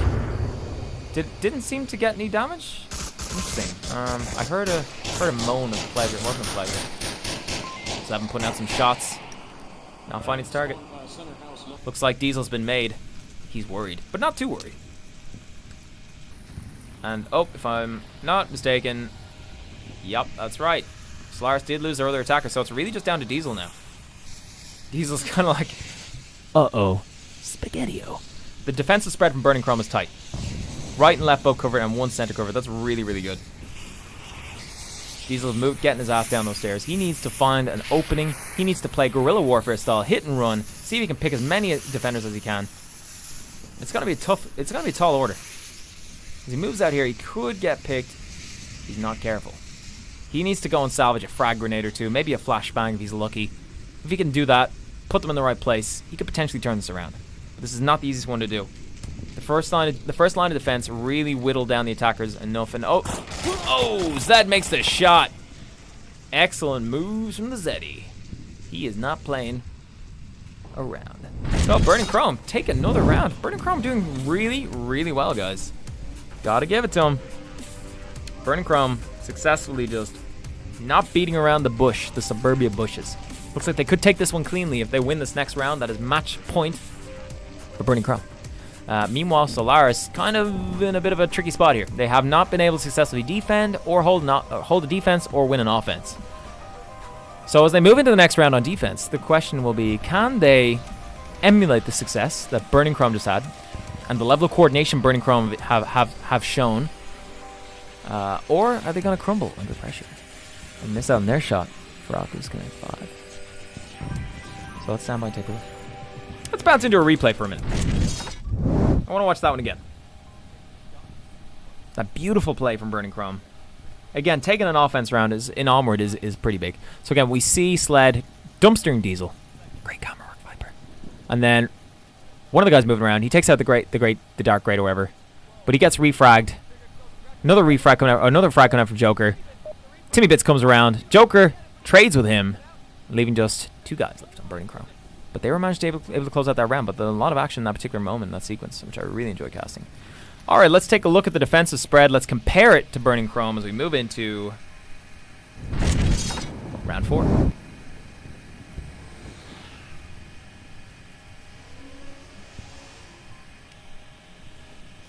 So as we see, a different defensive approach here. Burning Chrome positioning more people across the street, fewer redundancies, but more aggressive defensive style. Let's see how that plays out for them. Diesel taking an aggressive stance in the bottom floor of that middle burning or middle mansion building. Could be pricey for him if he does get captured. Meanwhile, Dark One behind the sandbags over there, just to the right of the building. Whoa! Shots coming out. Gets tagged by Durafin up in the window upstairs. Solaris definitely putting out some pain. Whoa! Diesel gets the frag. Nice job from Diesel. Zevin, look for the refrag. Diesel already back in cover. Not going to be an easy one for Zevin. Again, this aggressive defense style really paying off. Another one goes down. Diesel takes another one, but gets refragged by Zevin. Let's hit that action replay, so we can come back to that later. Zevin looking at the iPad. Damn it, I don't want to play Flappy Birds right now. Get out of here. Well, the first story. I know your story. Zevin taunting his would-be defenders. Oh my god, did you just see that shot? Behind spawn house. Did you just... Okay, Zevin, okay, pops out the left side of the carport, behind the black car. One shot, downs the opponent. Beautiful cracker of a shot. The res is gonna come out, but still pretty damn tight. So the Great Dark One now and Durafan are really the only things stopping this offense. 2 attackers left. Burning Chrome not getting as lucky this time. Well, I don't think luck's the right word, but they're not getting the same kind of, you know. Oh my god! I'm just in the right place the right time every time! Did you see that frag grenade? Holy heck. Get Triggered gets absolutely dumpstered by a beautiful frag. Coming out from presumably Sergeant Vanover, who was an experienced veteran of the community. Very, very active. Great guy. Amazing skills. So it would seem. But holy heck, that was a cracker of a shot, guys. So leaving just one active... Oh, sorry. The res comes out from Get Triggered. Zevin's back up. They can't afford to lose Zevin. They need Zevin. Sergeant Vanover. I wonder if Sergeant Van might have an angle here. If he looks, he may... Perhaps not. Let's go back to Zevin and Triggered. Again, buddying up, tag teaming. That's what you want to see from 2 guys looking to make inroads into the enemy's defensive line. But it looks like Solaris may be poised to take a round back from Burning Chrome and not give this up entirely. Sergeant Vanover now. He could get pre-fired in this spot. I think we could be about to see that. I feel like that's possible. Possible even. Smoke's coming out. Carport. Oh, shots coming out. So now, Sergeant Vanover's giving away his position. Get Triggered. Could be about to get the refrag. Meanwhile, Zevin is inside. Let's take a quick look at scores. Oh, oopsie daisies. Get Triggered gets taken out by Zevin. Get taken out by Sergeant Vanover. It's up to Zevin now to see if he wants to go for that res. I would go for the res. Yeah, he's going for the res. Making the cross. Is he making the cross? What's he doing? Oh, it's too late for the res. It's not too late for the res. What is he doing? He's pressing Sergeant Vanover. Sergeant Vanover's peeking. This is the moment. Is it worth risking? Sergeant Vanover pops now, and Zevin's going down, folks. Zevin's looking for his teammate. He finds him, gets the res. Good res is coming out for both these guys here. Alright, there's still one center house. I don't know what the fuck to do about it. Vanover's now. Look, Vanover presses up. Triggered sees him. Triggered can't get the shot on him. Meanwhile, Zevin loops around the left-hand side. Trigger's looking for an angle. Doesn't see it. Maybe Triggered didn't see Vanover, but Vanover sees Triggered and gets him down. Meanwhile, Zevin looking for an angle through the bush. It's 1 versus 3. Great plays from Sergeant Vanover. Let's take a quick look at the scores. Oh, Durfin might be looking for a shot there, and Zevin will hold off on the scores for a moment. Take a quick look at the scores. Timmy Bits rocking the kills. Sergeant Vanover really putting in work this round. Durfin pops out here. Zevin's going to dumpster him, but Zevin's already moving.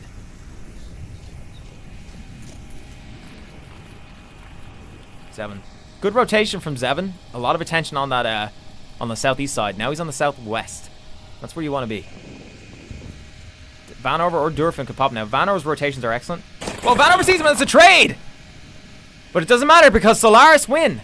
Taking a round from Burning Chrome, who seemed poised to win this one.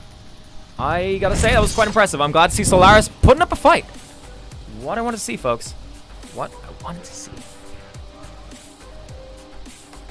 But yeah, absolutely excellent stuff. Let's update the scoreboard here and show accurately that Solaris have delivered a little bit of pain to Burning Chrome. Let's take a quick look at the replays.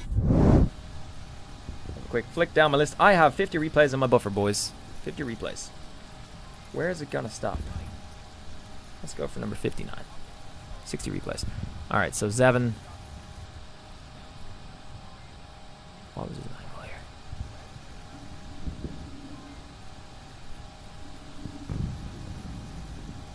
I think this was the frag grenade. Yeah, this was the frag grenade coming out from Solaris. Absolutely beautiful grenade. No time to react from Triggered. He just sails in. And boom. Right in his face. Let's take a quick look at this. This was just scoreboarding, I believe. Let's get rid of that one. So, I'm not going to move into any more replays. We're going to the next round. But rest assured, folks, that this is going to be an interesting one as we move in to round 5 of the final match. The penultimate match. The ultimate match between Solaris and Burning Chrome. Solaris now on offense, down 2 points with the risk of Burning Chrome taking the series if they win this next point, it's up to them to see if they can do something. And whoa, Burning Chrome stacking hard in that middle building. This is going to be interesting, guys. This is a middle house objective. Middle house. Upstairs in the middle house. Right here. Burning Chrome have to get in there and take the objective down. It's going to be... That is a tall order, ladies and gents. And considering Burning Chrome don't seem to be rocking any shields... Solaris don't seem to be rocking any shields. I'm putting my money on Burning Chrome. Hold this objective. Get triggered. Got a tight lock on downstairs. Smokes out to give some sort of noise damping effects. Get triggered. My trade with Diesel. Diesel, my trade. Get triggered. No? Get Diesel not looking? Oh! Get triggered. Tags out Diesel. Meanwhile, we also see White Storm taking down a member of Solaris as he tries him. But it's okay. The refrag is there. From whom? I'm not even sure. Don't know who got that refrag there. Oh, it was Sergeant Vanover in my blind spot. Vanover gets the refrag. Nice plays. Look at the kill counts. Pretty good spread. Sled leading the charge with 6 kills on Burning Chrome. He's kicking butt. Out comes the iPad. Sergeant Vanover wants some action. Is he gonna get it? Watching that window. It's now currently 4 defenders to 3 attackers. As the clock rolls down. What we need to see here now from Solaris to actually take this home is a bit of coordination. But it's not happening because another member of Solaris just went down. Not sure where the body is. Do my best. Okay, so Sergeant Vanover. I need a guy. Durfin. It's up to those guys. Are they gonna walk home today, having been so close? Losing. Oh, frag grenade out. Oh, it bounces back. Or it bounces off the wall. Kind of sticks to the wall a little bit. Frag grenade does not find its target.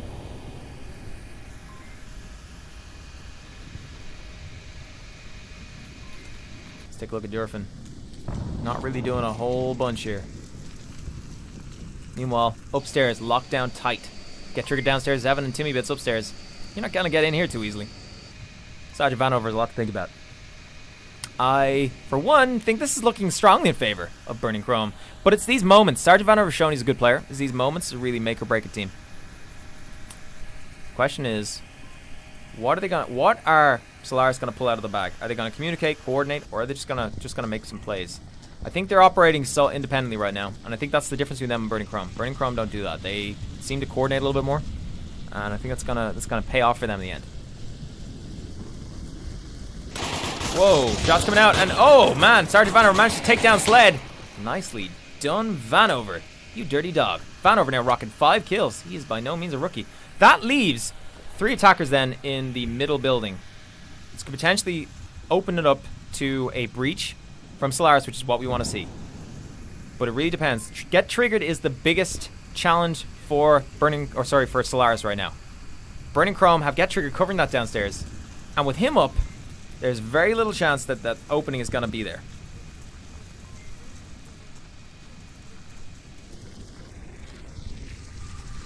It's all going to depend on how they play it out, if they communicate and coordinate. Sergeant Vanover creeping around this corner. Won't get a line of sight on anybody in the carport. He's just looking for an angle. He just wants a target. Get Triggered now, rotating back into the building. Shots coming out. Vanover giving away his position. Get Triggered looking for him. Durfin now, though, also on the side. So they're pincering in, and that's good to see. I like how Vanover takes a couple of shots, drops back, says, okay, I've given you notice. We are outside, and we're looking to come in. We got 2 minutes on the clock. All the time in the world when you think about it. Durfin and Vanover. Are they going to tag team it of awesomeness? Ooh, there's a risk Get Triggered's butt might fly through the wall. That would be devastating. Okay, if they're coordinated, they're going for a breach together now. They are coordinated. They're calling friendly, so there's no friendly fire risk. Oh, but the friendly fire happens anyway. Durfin gets tagged by Vanover. It's not all bad. He can pick him up. But if Get Triggered is smart, he's going to pop out now and take the kill.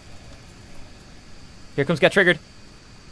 Oh, and this is why team kills cost teams the game, guys. This is why if you team kill, you're gonna oh no, and Durfin just blows it. Oh dear. That one team kill just cost Solaris the series. Congratulations, Burning Chrome. Coordination, defense, and effectiveness just won you the game. Ladies and gentlemen, I hope you've enjoyed today's show, because I sure as hell did. Burning Chrome delivering an absolute blinder of a performance. Bringing it in. Not 5-1, but actually 4-1. And I gotta say, I'm dead impressed with those guys. They really, really put up a show for us today. And Solaris were exciting. Solaris were tempting. They lured us in with promises of grandeur. But at the end of the day, on quarantine, it was Burning Chrome that delivered the finishing blow. Let's take a quick look at the replays, ladies and gents. Because I think if we didn't, we'd be missing out on something a little bit special. Let's have a look at that last round replay. 1 second. I have now 61 replays to scroll through. Alright, so we see Vanover accidentally tagging out Durfin. Ooh. So Durfin actually, when he came around this corner, called out friendly. But Vanover could have thought that was an enemy.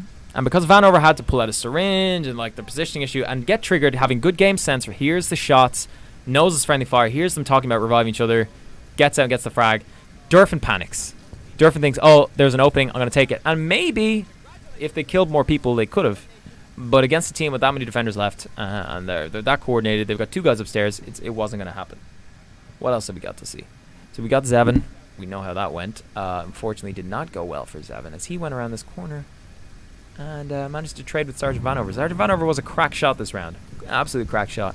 Got to give it to him. Really performed well and delivered some exotic shots from good positions, good rotations. Adaptive player. There's the shot right there. Let's take a look what else we got. Oh, we got the cool we got that cool grenade which we've seen. Here's the moment Zevin just decides to kick some butt. Or no, Diesel kicks some butt. Diesel takes one down. Zevin moves in. Zevin tags Diesel. And then watch this.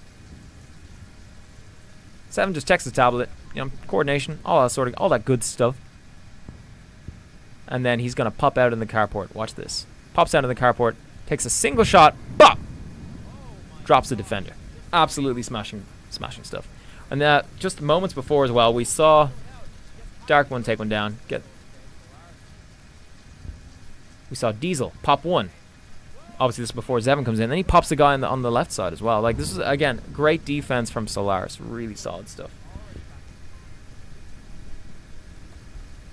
Coming out again, we saw... Actually, I just want to show this one again from Burning Chrome. Really, really cool play. Good breach. Really super effective use of smoke. They surrounded the place in smoke.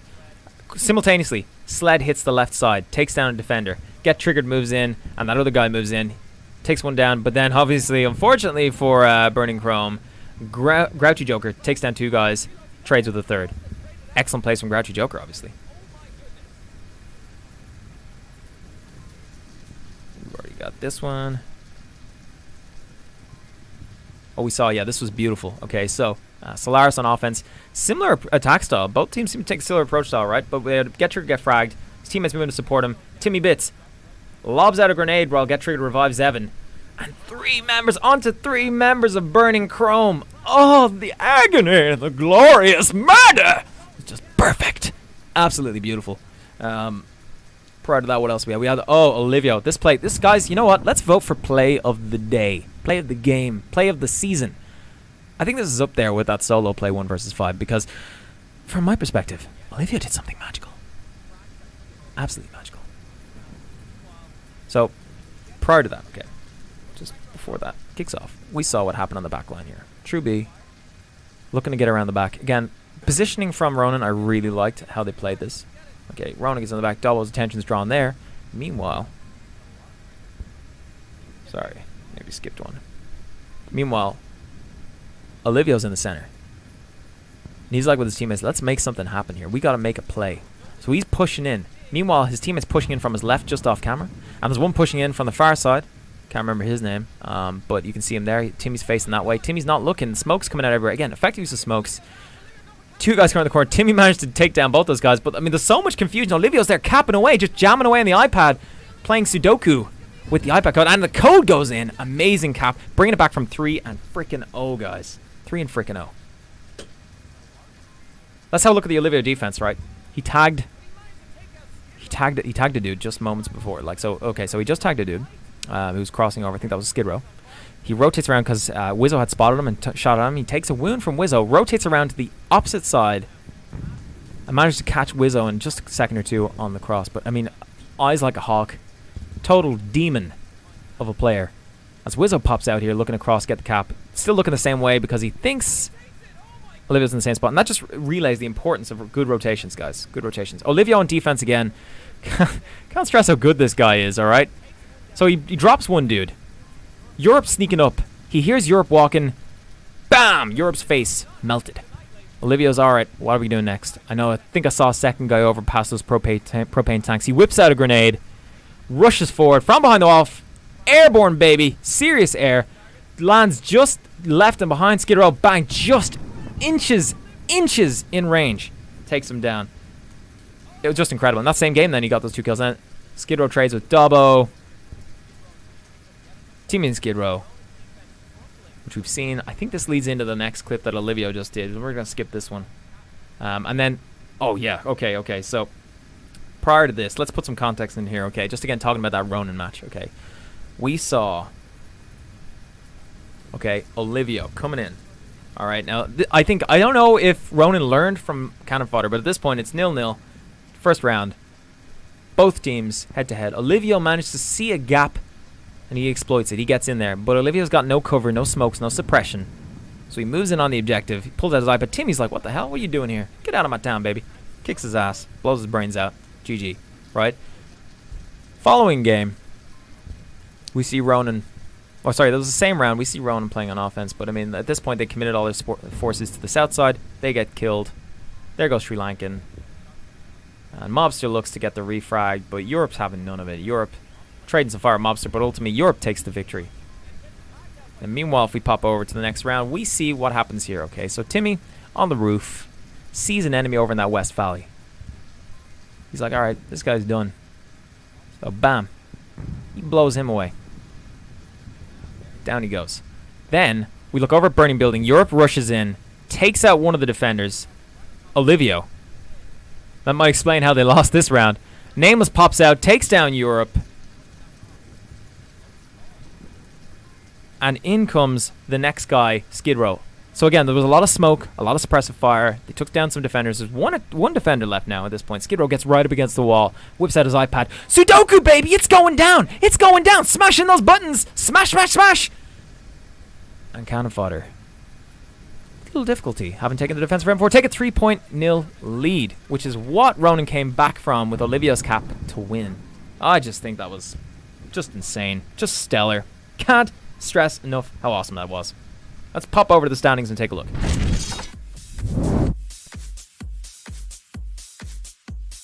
Of a couple of rounds.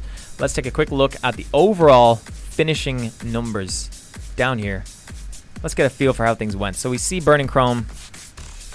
They took the day. Let me just make sure the stats have updated here on the site. I think we're still waiting for a few results from Arctic and Big Red 1. There we go. Arctic just in.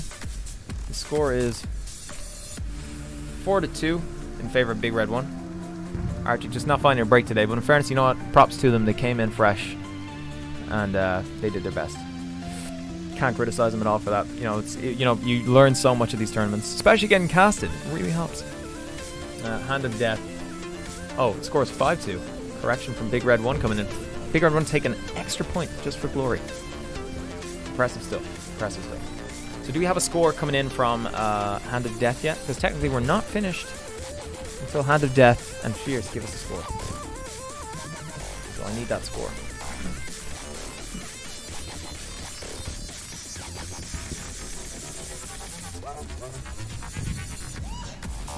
Once we have that in, we'll know, guys. But I gotta say, I absolutely loved casting today. Hope you all enjoyed it. Hope you all appreciate the show we put on. And again, thank you to those of you who subscribed today. You are directly supporting the casting efforts. It doesn't go to VR Master League. It goes to the casters, the individuals who put the time and effort into covering the matches week on, week out. Not me. I'm just an events guy. These guys, they show up every day, every week. They cast the matches that, you wouldn't really think to watch, but when you're there, you're actually watching. It's actually really insightful, and it's constantly pushing the meta of the game, pushing it to the next level. But it also goes a long, long way to advertising the game to would-be sponsors for teams, to would-be sponsors for events like ESL and Oculus, and so on and so forth. It's driving the future of VR esports. It's driving the future of Onward. It's driving the future of this amazing community that you all are proud of. So again, for those of you who have and have yet to subscribe to the channel, thank you very much for supporting the casters. They really appreciate it, and so do VRML on behalf of me. Still waiting for score. Sorry, 5-0 Fierce 1 against Hand of Death. Very nice job. And again, a 5-0, that's a pretty big lead. That's a glory points gap. So, as the scores update now, here they come. They are coming in. The final outcome scores, ladies and gentlemen. Stand by.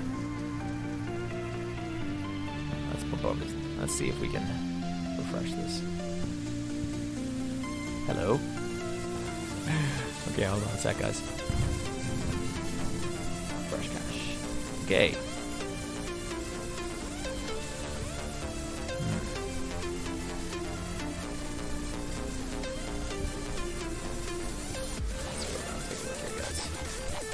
There we go. So, final scores for the day are in. Burning Chrome, take the day. 5-0, edging out Solaris. Clean victory on Suburbia. Solaris put up a good fight. It wasn't as back and forth as we would have maybe liked to have seen, but they definitely put up a good fight against a team that's been around a while now. Burning Chrome are definitely established on the scene. Solaris are very new on the scene and put up a really good fight. The Buchlals, really strong up there for Solaris. Ronin taking Cannon Fodder down. Got a massive Buchlals gap there because, I mean, we saw what Ronin did. They deserve a special mention in our hearts today for putting on an excellent show. Solaris dominating the day. Burning Chrome just putting on such a great show. Cannon Fodder putting on an excellent show. Also, maximum props to them. Big Red One, Sinister Pride played some really good games too. Fierce put in a good showing, going 2 for 3. Rome also good showing, 2 for 3. Hand of Death, a team 2 players down, kicked ass today, and I just want to give them some props. They took a round, and they also put up a good fight against VRML. And Arctic, props to those guys. New kids on the block, learned a lot today, and I think they're going to walk away from this having learned a lot about the competitive esports scene. And massive respect to them for putting in the time today and for making an effort. So guys, the final score, the final lowdown, Burning Chrome going ahead to the Onward qualifying championship, to the Onward Master League Championships, along with the winning team from yesterday, Blaze. So really, really great games overall, guys. We're looking forward to next week. We're going to see some crazy stuff then. Hopefully we're going to have lots more casting support too. And thank you all very much for tuning in. I hope you enjoyed the show. Please, if you have any feedback, do let me know. Apologies for the earlier issues. And yeah, listen, best regards, guys. I'll see if I can compile a bit of a compilation video out of the replays. If nothing else, I'll give you something to look at during the week. All right, guys, listen. Thank you again for popping in. Appreciate you very much. God bless and Godspeed.